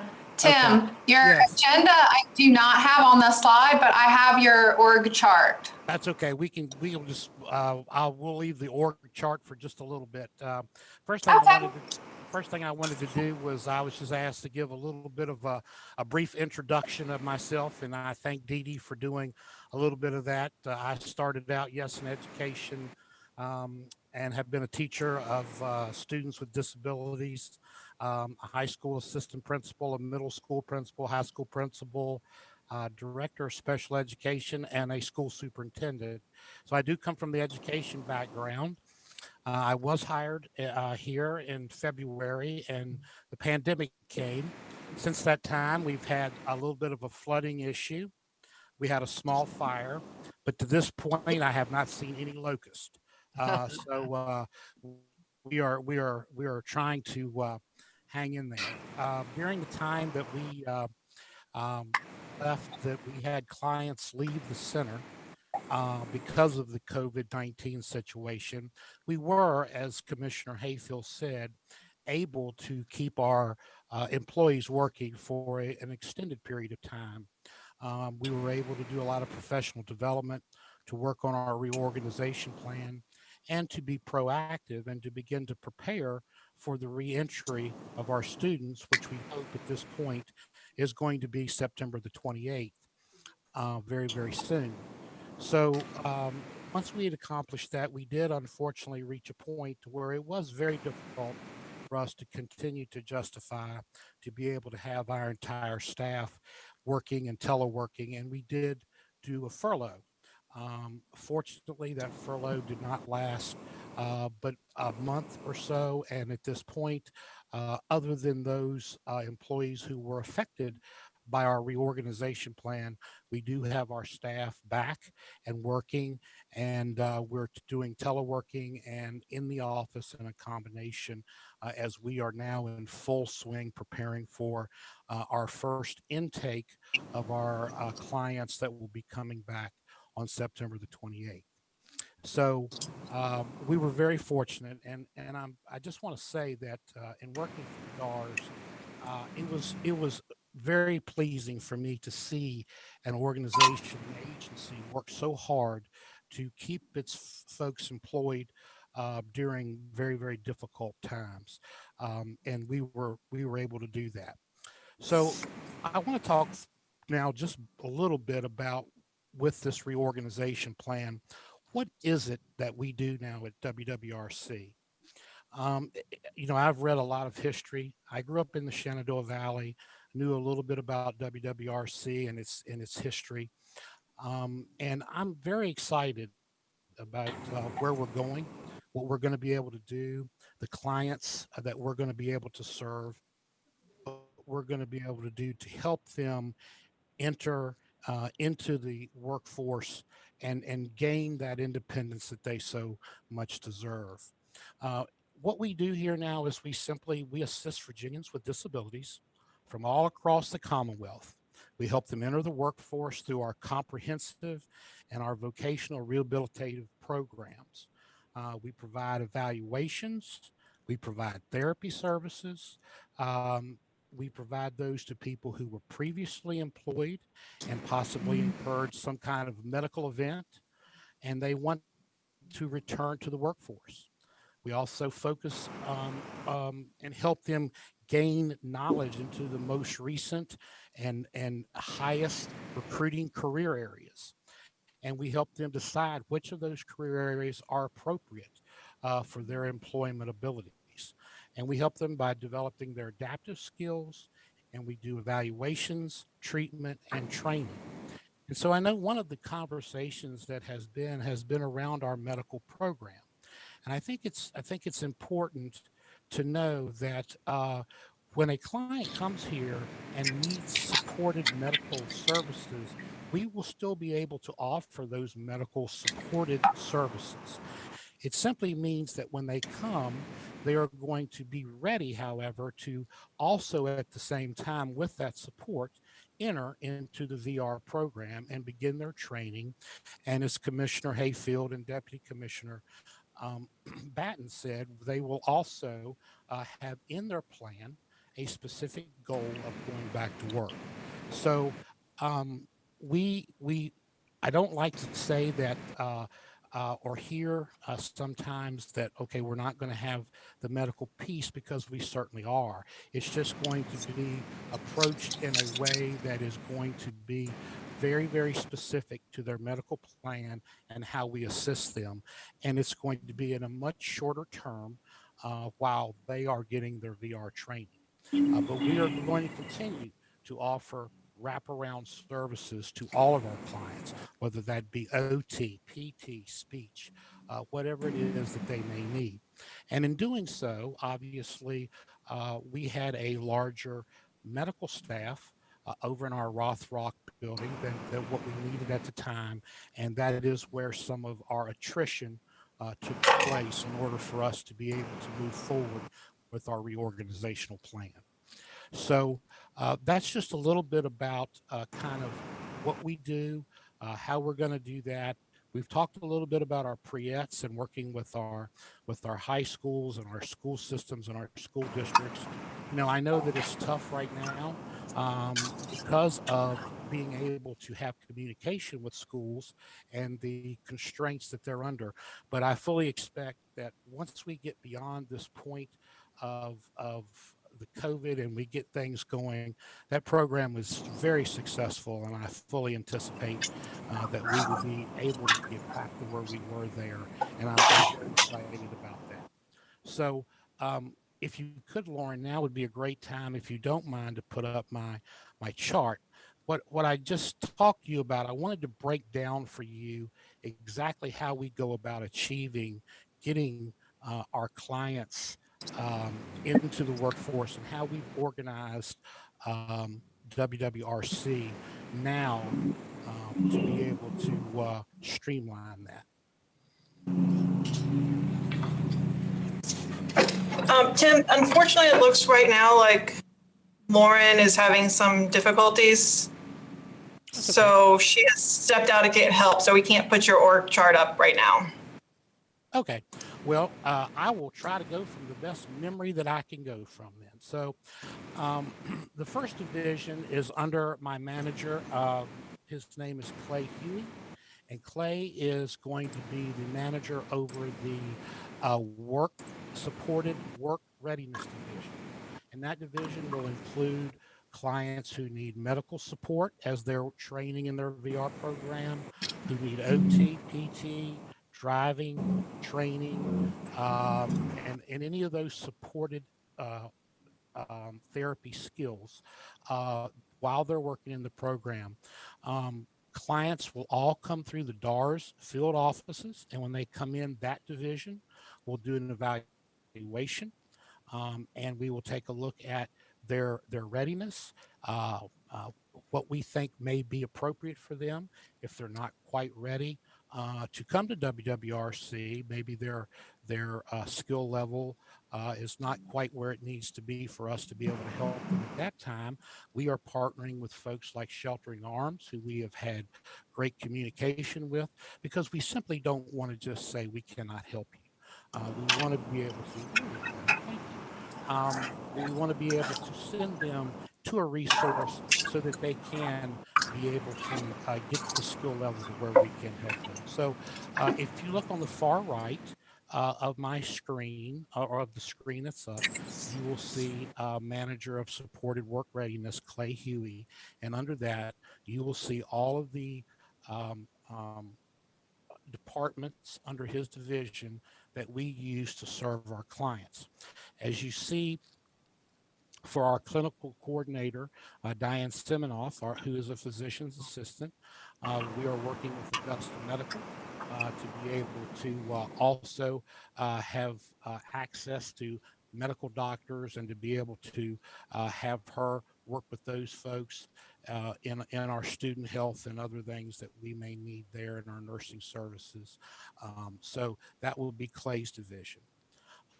The second division that we have is called the Division of Consumer Satisfaction, and one of the things that I'm a big proponent of is data. I don't know how you make changes and make our center and our districts and our agency better if we don't have data. And one of the things that when I came was very important to me was to get the feedback from our clients, from the employers who employed our clients, so that we could take a look at how well are we doing, what do we need to do better, what things are we doing very well. And so I created a vision that I felt that anything that had to do with our consumer satisfaction, how satisfied they were, what we could do better, hearing from them, I put under this. And this is under the management of Amy Blaylock, our center operations manager. She will oversee the admissions process, making sure it is as user friendly as possible. She does a lot of marketing things for us. She does a lot of our tours. She oversees our tours that when our clients come in, they're given great and adequate information and all the things we can do to help them. We do a consumer orientation now, so that just like most colleges or universities, when you come in, each of our departments has a piece of the orientation, and we do a great job with that orientation. I've already spoken to you about the consumer feedback, which is extremely important to me.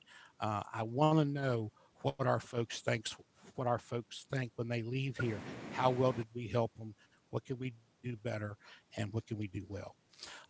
Number three, one of the unique things about WWRC is we are able to give people a campus life experience that maybe otherwise they may not be able to have. And so I felt it was important that we had a division that was very dedicated to campus life for our clients. I know my 4 years in undergraduate, campus life is important in your growing and maturation process as is the academic piece. Unfortunately for me, sometimes maybe it was more so, but I won't go there. But at any rate, it's very important that our clients, when they come here, get that campus life experience. And so our manager over that campus life division is Mr. Mike Kelly. He oversees our consumer conduct. If we would have any kind of conduct issues, as unfortunately sometimes all colleges and universities have, we do use a restorative justice or restorative practices policy here in how we deal with student conduct. Obviously, student life, food is very important. He oversees our food services. He oversees our communication with our deaf and hard of hearing. Recreation. If you haven't been to WWRC, please come for a tour. You would not believe our facilities. They are absolutely beautiful. We have one of the nicest pools and rec pools and bowling alleys and all kinds of recreational areas that you would ever see. And he also oversees our volunteer services of those folks who come in to volunteer. And if you hear my phone in the background, I apologize. And the fourth division which I have yet to name a manager of because we're just now getting that all approved and ready to go in the process, is what I call our consumer services division. And as you know, many of our clients have some special needs when it comes to rehabilitative counseling, psychological services, and behavioral services. And so this division really takes a look at pre-screening before clients come in of what we may need to be proactive in helping them as they make the adjustment to campus life and to being away from home. So we take a look at that. We do a lot of counseling, psychological services, small group, anything that they may need in order to help them be successful. Because we know that it is very, very important that when we send a client out into the workforce, it's not just the skills that they're going to need to have. They're also going to have the disposition and the ability to deal with the public, which can at times be stressful. And then our last division is what is our very, like our hub now. It is really what we do. And that is our career, workforce, and development division. And that, of course, is headed by Mr. James Hall. One thing I did do, I don't know how much you know about WWRC before, but we have a program called PREP, which is basically a program that helps all of our clients that come in learn some soft skills, customer service, those kinds of things. So I felt it fit very well under this, as that was absolutely necessary as you enter into the workforce development and educational training. So in this division is where you find your, you will find all of your career pathways, where we will get you credentialed and achieve those high-level, nationally recognized industry credentials. And we want to also begin to think about, doing some more things virtually, because even though some clients want to come to WWRC and have that campus life experience, we have some who want our services, but for various reasons may not want to come from Southwestern Virginia or whatever. So one of the other things that James is working on quite intensely right now is that he is working on making sure that we can take WWRC and take it to where it needs to be, and not just bring our clients here. We want to be able to take our services out into the Commonwealth and be able to offer that wherever we go. And so in this program, one of the biggest and most significant pieces of this program that we've added was something that I felt was very important, and that is what I call a student internship program, an SIP. And at the end of this student internship program, my expectation is that every client has a virtual or a hard copy portfolio, so that when they go out and have their interview with an employer, they can have absolute documentation of what it is they can do. Not just a piece of paper that says, here's what I can do, or certification, pictures, letters of recommendation, whatever that they can put in that portfolio, evaluations from their employer, evaluations from their instructors, so that when they sit down in front of that employer, they are able to present them a body of work, a body of evidence of what they have achieved since they have been at WWRC.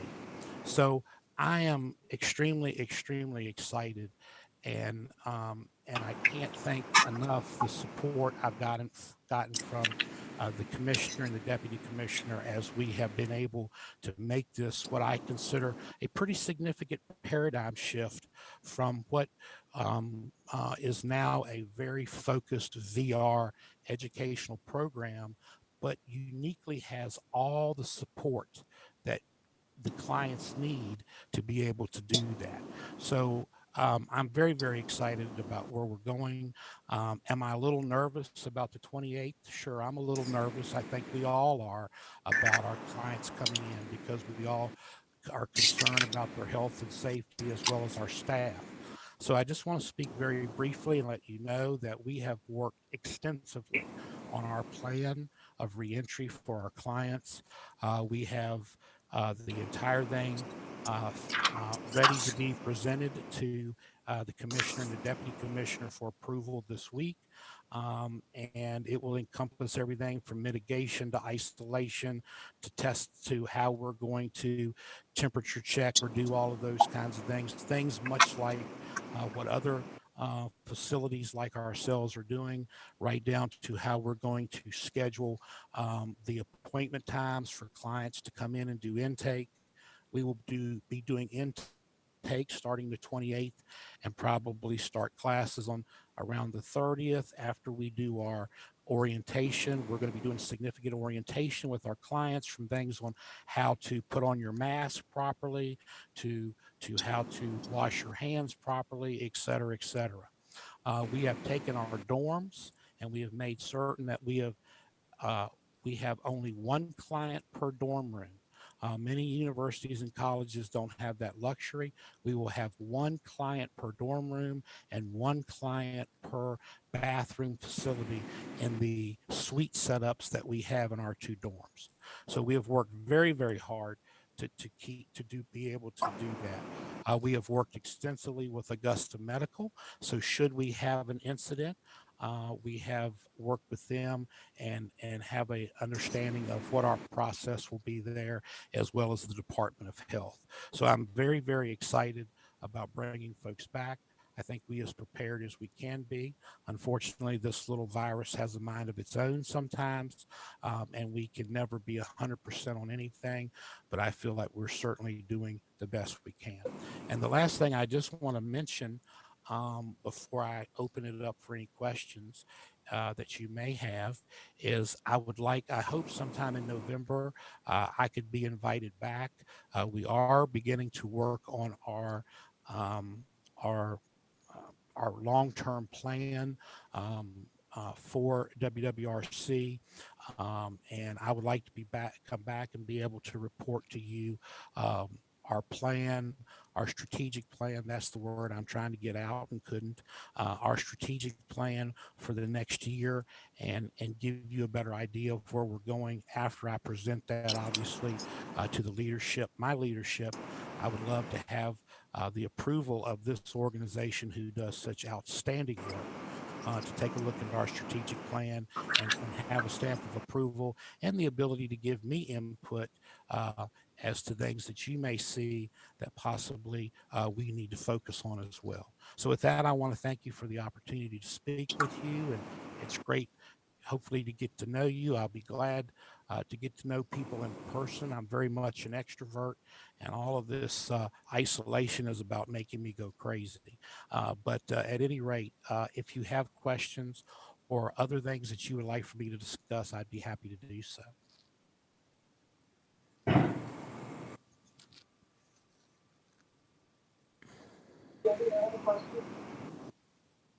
have a question. Okay. I am so excited that you are making Woodrow a safe place for the clients to come back. In the past, we've spoken about assessing all the deaf and hard of hearing students who come in terms of their language skills and development, their English skills and development.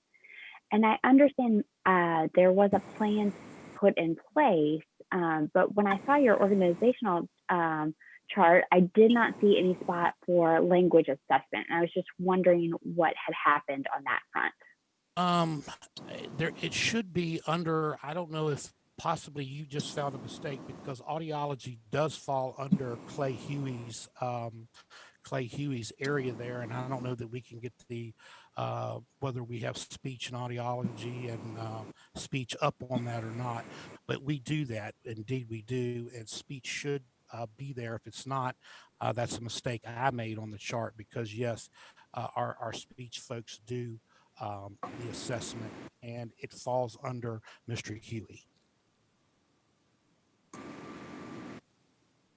Okay, so, and the assessment is, what is the name of the language assessment that you use? Is it, I'm trying to remember. What is this assessment that you use?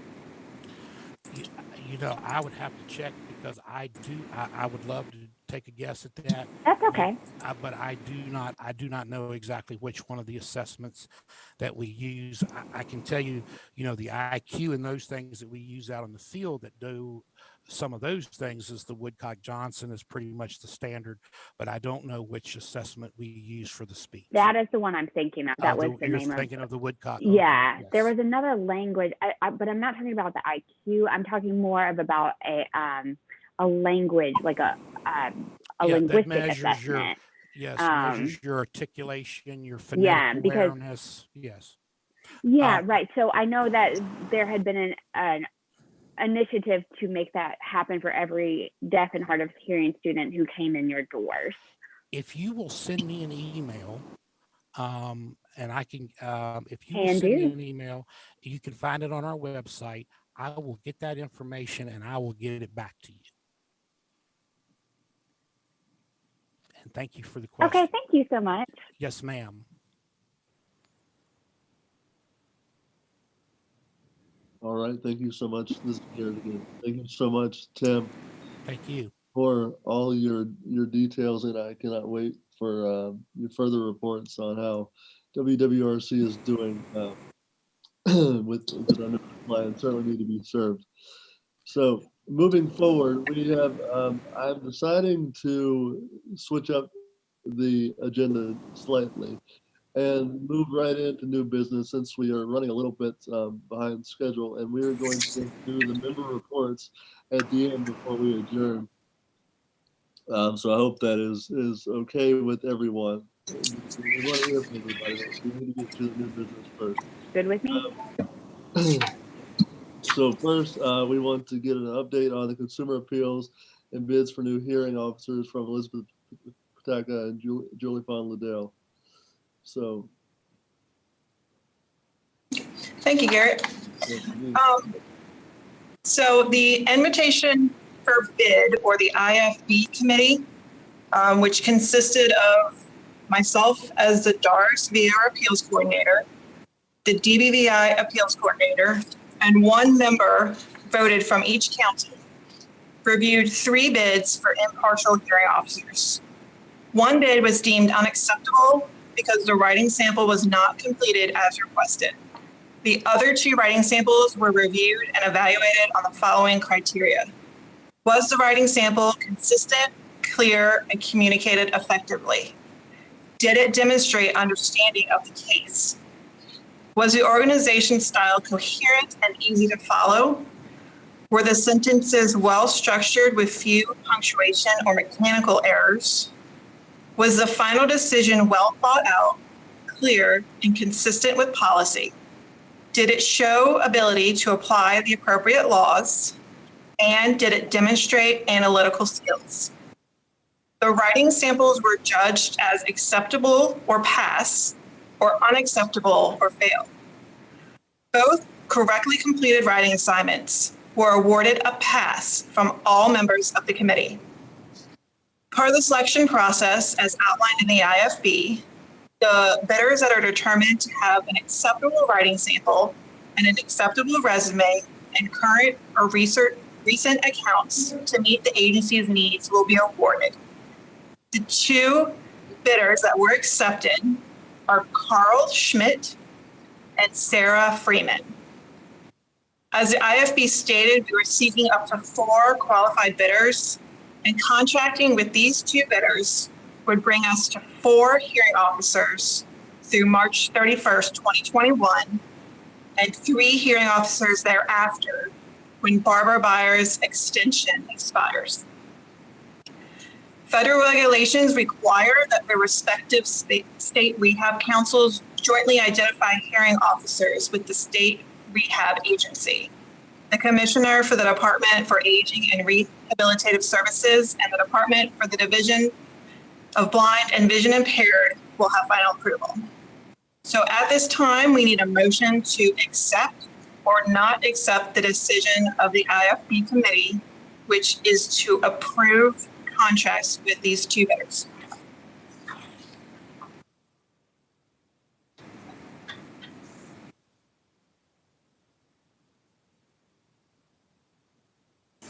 Sorry, I was on mute. Thank you very much, Elizabeth. Does someone want to make that motion?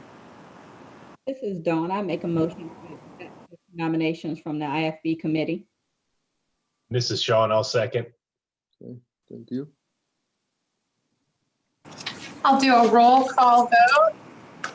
Aaron Bassard, Yes. Garrett Brumfield, Yes. Tammy Burns, Yes. Pam Kobler, Dr. Linda Garris-Bright,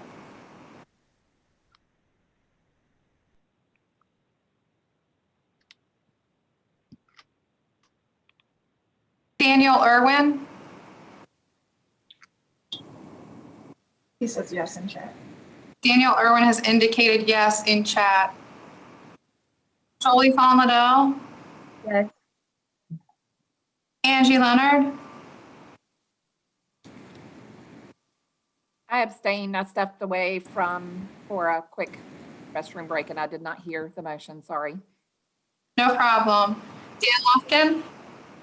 Yes. Oh, did I just? Okay. Madeline Nunnally.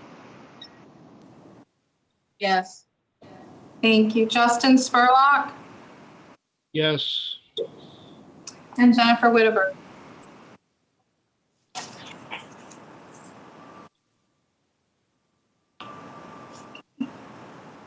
That is unanimous. Thank you.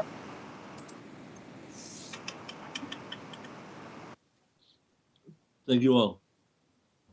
Next, we'll hear from Justin Spurlock and Linda Garris-Bright as they present the nominating committee for the new slate of officers. Good morning, everyone. It's Justin. How you guys doing?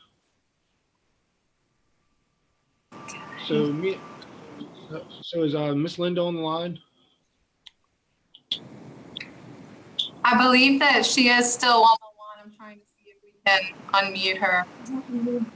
I'm here. I'm here. Oh, there we go. I forgot I had myself on mute. I apologize. Okay. All right. Would you like So, me to good go morning first, or again, would you want to go everybody. first? Justin, go ahead.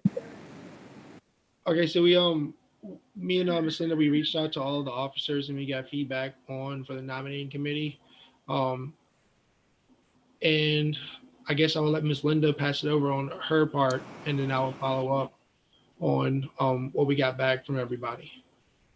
Okay.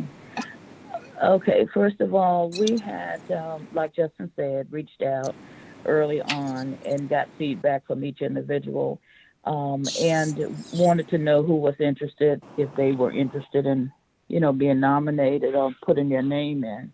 We had one individual that we met with, but has elected. She and I talked, and because Justin and Brian had only served, less than a year. So what our thoughts are is that we would ask if the committee would approve or whatever comments you guys might have, so that Justin and Brian can serve at least a year out. Because we haven't had it. Yes. Garrett. Yeah, I was going to say. Garrett. That's right. Garrett and Brian. Garrett and Brian. Yes. Okay. All right. So now I would like to know, first of all, Justin, you had some things you would like to say, and then we'll finish up. Go ahead, Justin. Yeah, so I did reach out to Garrett and Brian before I reached out to all the officers, other members of the committee, and they definitely wanted to still maintain their roles. And I agree with Miss Linda, as they hadn't even been in for a year, so I think it would be fair to give them a full year as we move forward. Are there any comments? So the slate that you are presenting is Garrett and Brian both serving an additional year. Yes, ma'am.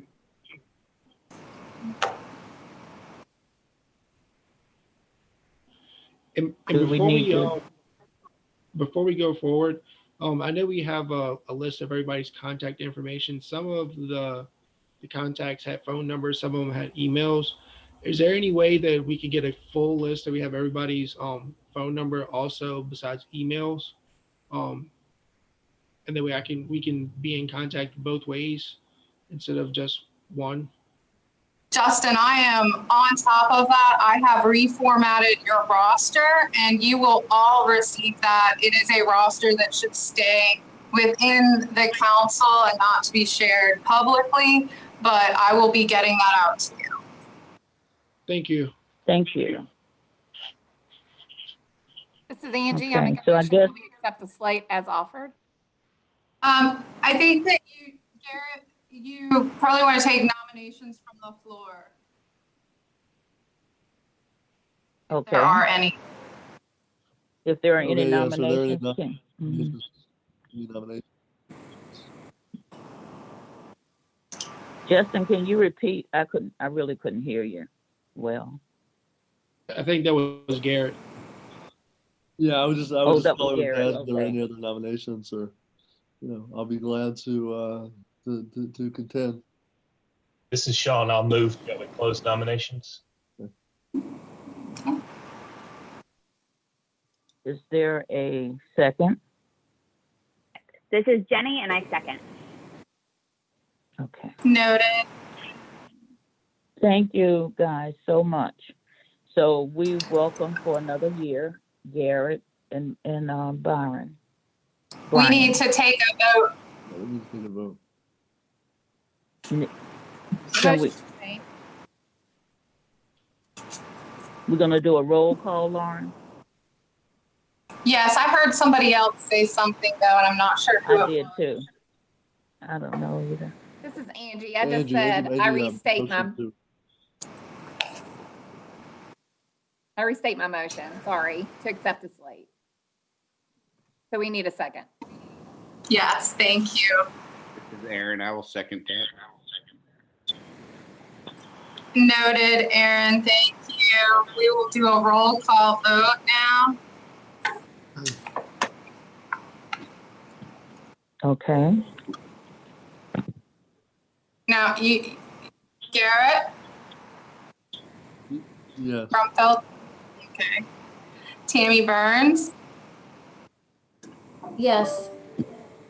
thank you. Pam Kobler, Yes. Dr. Gare Sprite, Yes. Daniel Irwin, Yes. Jolie Fawn Liddell, Yes. Dan Lufkin, Yes. Don Mosley, Yes. Madeline Nunnally, Yes. Justin Spurlock, Yes. Sean Utt, Yes. and Jennifer Whittemore. Yes. That is unanimously passed. Okay. I'd just like to say thank you. We were proud that we were asked to be a part of their committee. Congratulations to Garrett and Byron. Thank you very much. I'm honored. Thank you. All right. So moving forward into item C, this is Garrett. Moving forward to item C, we need to approve the amended bylaws. The amended bylaws were sent to you in with the packet of information for this meeting. Hopefully everyone was able to review it and notice the changes. Anyone have any comment on the amended bylaws?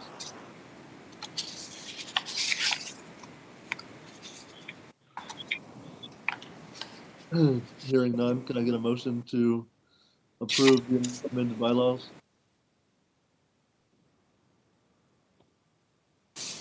I make a motion to approve the amended bylaws. This is Linda. Who was the second? I'm sorry. Jolie Fawn. Thank you, Jolie Fawn. All right, we'll do another roll call vote. Aaron Bassard, Yes. Garrett Brumfeld, Yes. Tammy Burns, Yes. Pam Kobler, Yes. Daniel Irwin, Yes. Angie Leonard, Yes. Dan Lofkin, Yes. Dawn Mosley, Yes. Madeline Nunnally, Yes. Justin Spurlock, Yes. Sean Utt, Yes. and Jennifer Whitteborg. The amended bylaws passed unanimously. Thank you.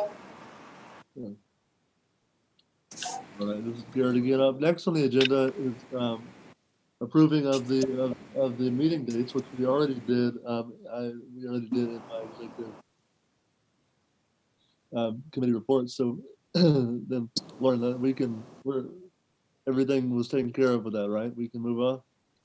Yeah, you're taken care of for that. And before you move on to item E, I think that maybe go ahead and address F, the subcommittee, and see if there are any volunteers for that. Okay, sure. Yeah. So yes, we need the subcommittee for the 2020 annual report work. Does anyone want to volunteer for said subcommittee?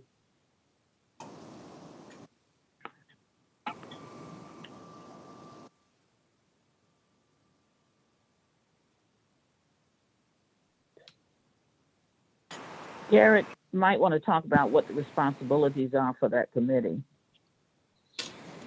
Oh yes. I don't have the full list of Let's see. Don't have the full list of responsibilities in front of me, but it is to work together on the annual report that will be, and that is. Let's see. When is that to be done and submitted by the end of the year? Yes, correct. And I think you served last year, Yeah. Garrett. So that subcommittee is going to be an integral part of helping to make some decisions on theme and formatting as those issues come up.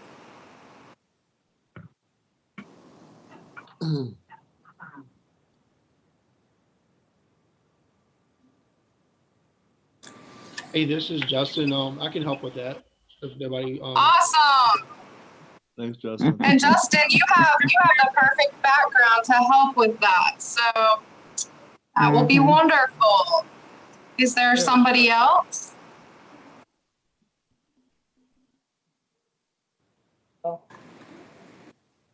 Can you nominate someone or ask if they will be interested, Lauren? If you'd like to do that. I would like to ask Madeline to help Justin. Are you able to do that, Madeline? We're putting you on the spot. Yeah, I can do that. I'm sorry, Madeline. All right. Thank you very much.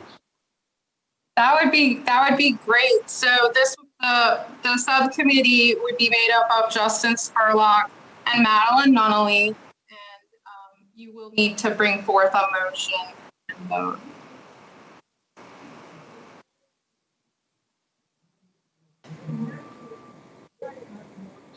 Does someone want to motion to accept Justin and Madeline for the subcommittee? I move that Justin Spurlock and Madeline Nunnally become volunteers for the subcommittee for 2020 annual report work.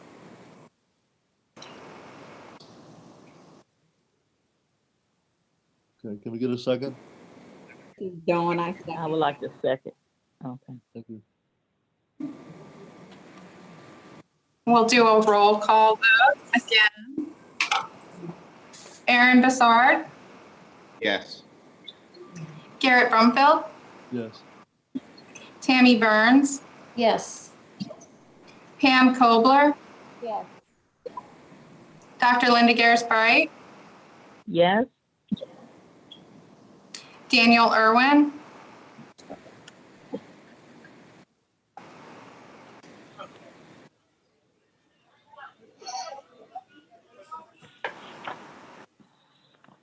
Jolie Fawn. Oh, I'm sorry. Yeah, Daniel Irwin. Yeah. Okay, great. Thank you. Jolie Fawn Liddell. Yes. All right. Angie Leonard. Yes. Dan Lofkin. Yes. Madeline Nunnally. Yes. Justin Spurlock. Yes. Sean Utt. Yes. All right. Yes. Thank you. Unanimous approval of that subcommittee. Thank you. Thank you very much for being willing. All right, so now we can hear back. Is Mabel on the call?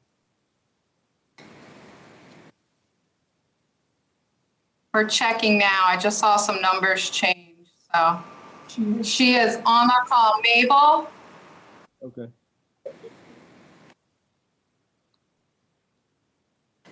Mabel, currently I see you muted.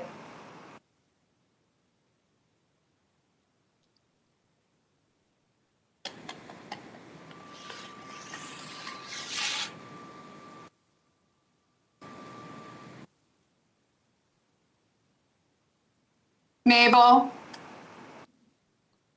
you're muted right now.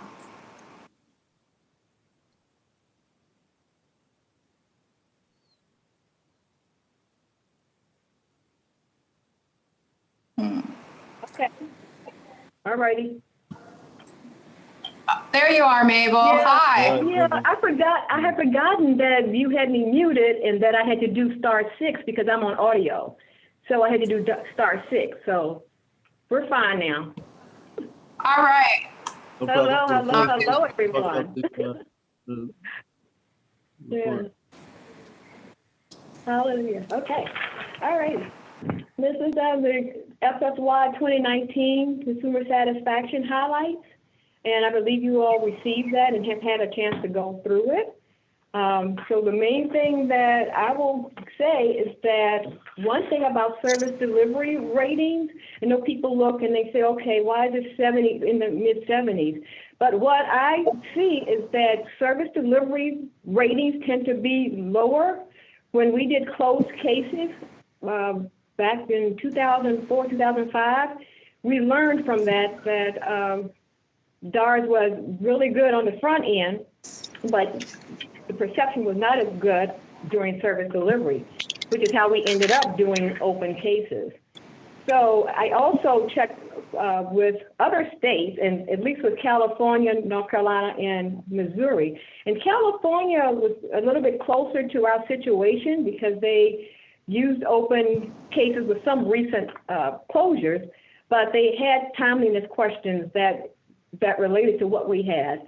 And when I looked at their ratings also end up in the mid 70s when you're talking about service delivery. So that helps with that information, that we're not off base or off target. And these ratings tend to be for the two questions that were historical, because this year we added new questions from the Consumer Satisfaction Committee. But the questions that were historical questions, the first two about have you agreed with your counselor on plans for reaching your job goal? Or is your counselor doing what he or she said they would do to help you reach your job goal? Those questions have been fairly consistent from the time that we've been doing this satisfaction survey. So the survey in itself, the ratings have been consistent. So we know what's going on. It's not changing that much right now. I have not looked at the 2020 ratings. We're still in process. And the response rate is still pretty good, although we're in a pandemic situation, and we may end up looking better with response rate because people are at home. In terms of the open-ended questions, the best thing about the office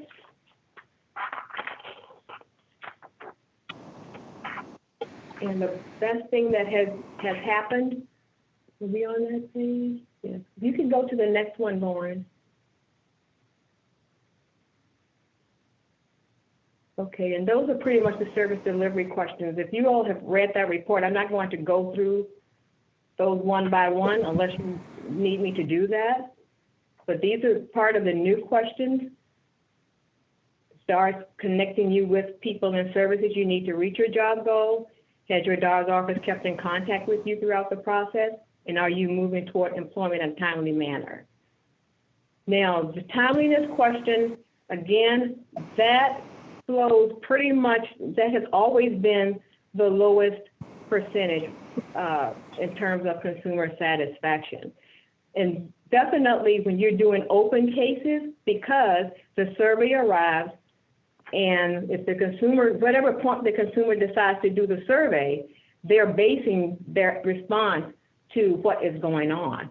So if they have not spoken to their counselor, they will say, have not heard from my counselor, or I'm away in school, or I'm still looking for a job, or it's a long process, those types of questions. So still, I haven't seen anything when I go through the comments that are just downright terrible, because if it is that bad, when they receive the survey or they receive the email notification, they are going to call me if there's something that's serious. And we can reconnect them with their counselor, or we can connect them with their manager, or we can connect them with the district director, whatever is required to address that concern. So in all, although you're looking at mid-70 numbers, it is not because everything is terrible and people are not doing their jobs. There are things going on that's related to the consumer. The consumer may be having health issues. The counselor may be out on leave. So it's things like that that occur. And also, I believe sometimes too, when we have that order of selection and we're bringing people in, that some of those things can take away that time of maybe in communication. So it's different things that happen, but again, it's fairly consistent every year. Mabel, this is Angie. I have a question. When did the survey close? Okay, this survey closed in February. Okay, because we operate off of federal fiscal year. So, for example, the 2020 fiscal year will not begin until October, which the first mailing will not go out until November, because we wait to get everything that is, we wait to get everything that is, we'll start in October, but October sample will not go out until November because of the fact that you're waiting for all of the information to come in Aware, which is our case management system that takes you through the end of the month. So we're not picking up samples from anywhere in a month. We're picking it up from the end of October before we send out the notifications and the surveys. Okay, thank you. So when it ends in September, but still that last monthly sample, the September sample, that sample will not go out until October because we're waiting for the end of September's data.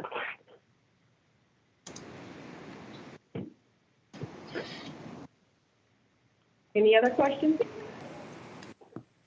Hi, Mabel. This is Aaron. I'm just. Excuse me. Hello? Excuse me. Who is it? This is Aaron. Oh, okay. Nice to meet you, Aaron.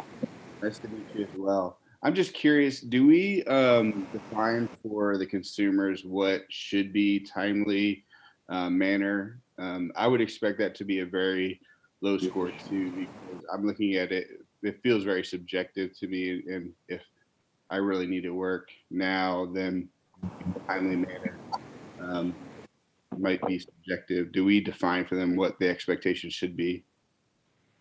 In the survey? You mean the question?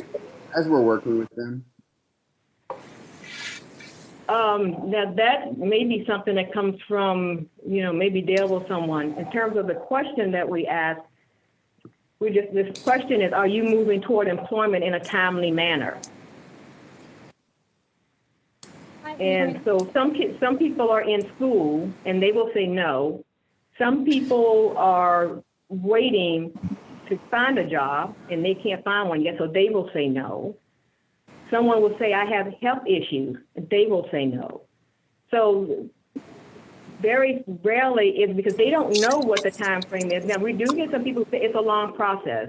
I thought I would be getting interviews by now because some people don't understand the process. They don't understand all the different evaluations that go on before they get to that level.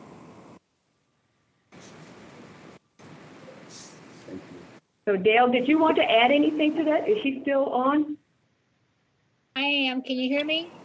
Yes. Did you want to add anything to that? Yeah. Because in this case, we're talking about them moving toward employment in a timely manner. Right. So Aaron, you're talking about from the time we actually initiate a plan to the time they actually get into employment. Do we have a timeline for that? Is your question? Yeah, I'm just wondering if we set expectations to, hey, don't expect that you're going to get employed tomorrow. The expectation is, we're looking at this as a 3 to 6 month window or a year, whatever that looks like. Do we communicate that expectation so that when they do get the survey, they can kind of measure that time frame of timely manner up against what's been completed throughout the course of working with the DARS team? Yes, I would say some counselors, like anything else, are better in explaining how the process will work than others, but they should know when they come in the door and they actually develop an employment plan, the process of how long that may take. And the communication through that process, if they're working with one of our employment service organizations and they're guiding them through job development and job placement, there needs to be a continued communication from the counselor side about what is going on. If there's some hiccups or some delays, they should be able to be communicated. So sometimes when they get the survey, they will say a response that they have not heard from their counselor, or they will interpret the employment service organization counselor as their counselor and feel that they're not moving fast enough, or they come in with expectations. I really got to get a job tomorrow. And we should explain to them that, we can't give you a job tomorrow. There is a process in place. And so we should be communicating that. And we should be we have to write case notes every 90 days. Even if you're in a plan and you haven't gone to work, we have to make sure that we have had some communication with you every 90 days. And it should be continued communication, even between the 90 days, to say that we're working with you. And just to follow up on Dee's comments, this is Catherine Harrison. I'm the Director of Policy and Legislative Affairs. We do have federally mandated timelines in regards to determining eligibility and writing of the plan. It's supposed to be done within 60 days for eligibility and 90 days for writing the plan. We do have the ability to extend those time frames, but those are federal mandates. But that is before the plan is in place, which I think is more about what you were talking about with expectations of things moving along and making progress. Yes, thank you. Are there any other questions?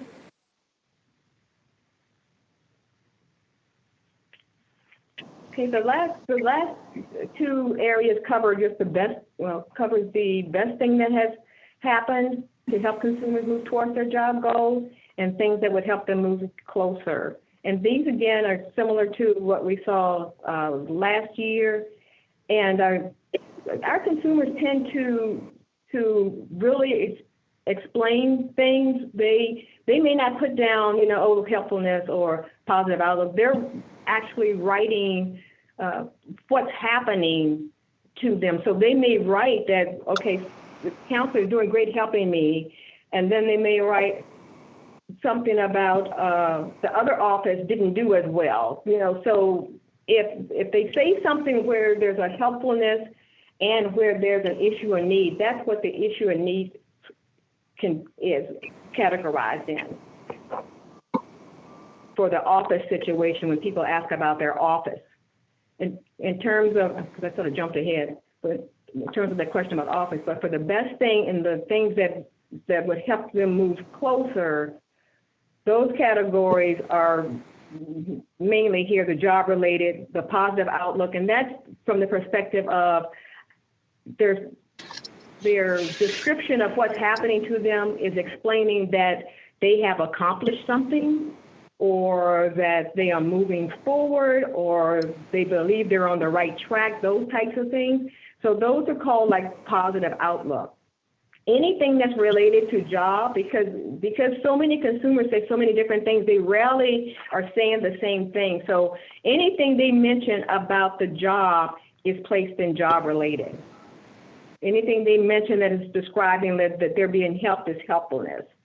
The post-secondary and the training, or the combination of people mentioning college and mentioning things about training. So that's how we have to handle it, at least, well, not we, but me, because I'm the one doing it. I have to handle the open-ended comments that consumers are making. And that pretty much has been similar, the percentages similar to those of last year.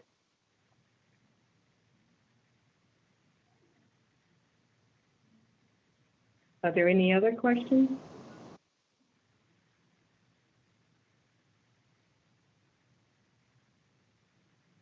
Would you like me to advance the slide, Mabel? Okay.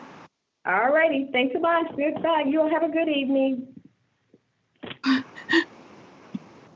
think we lost Mabel a little early.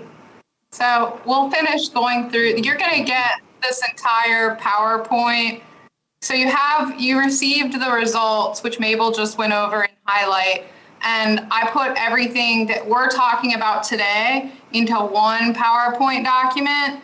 And you're going to receive that by email, and you can save that for your notes from today. So that'll be helpful. I think everything that Dee Dee went over, and the org chart that Tim did, and the responses. I broke up the report, as you can see, just so that we could look at it on the larger screen.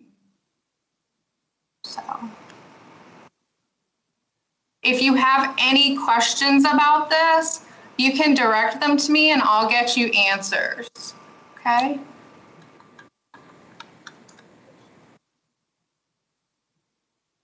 Now, this report does need to be approved. It's in draft form right now.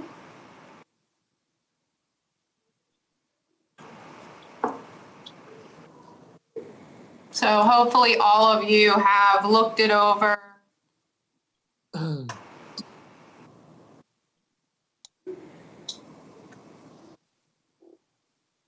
Mr. Chairman, I'll make a motion that we accept the report. This is Sean. Thank you very much, Sean. Can I get a second? This is Dawn, I second. This is Jenny, I'll second.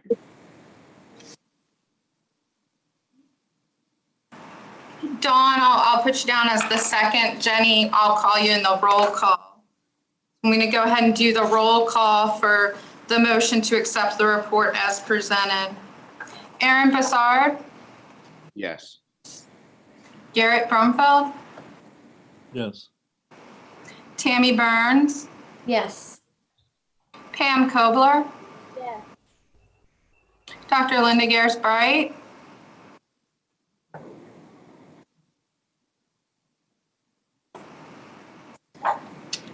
Daniel Irwin, your microphone has let you down during this meeting, but you can type your vote in the chat and I will read it out loud.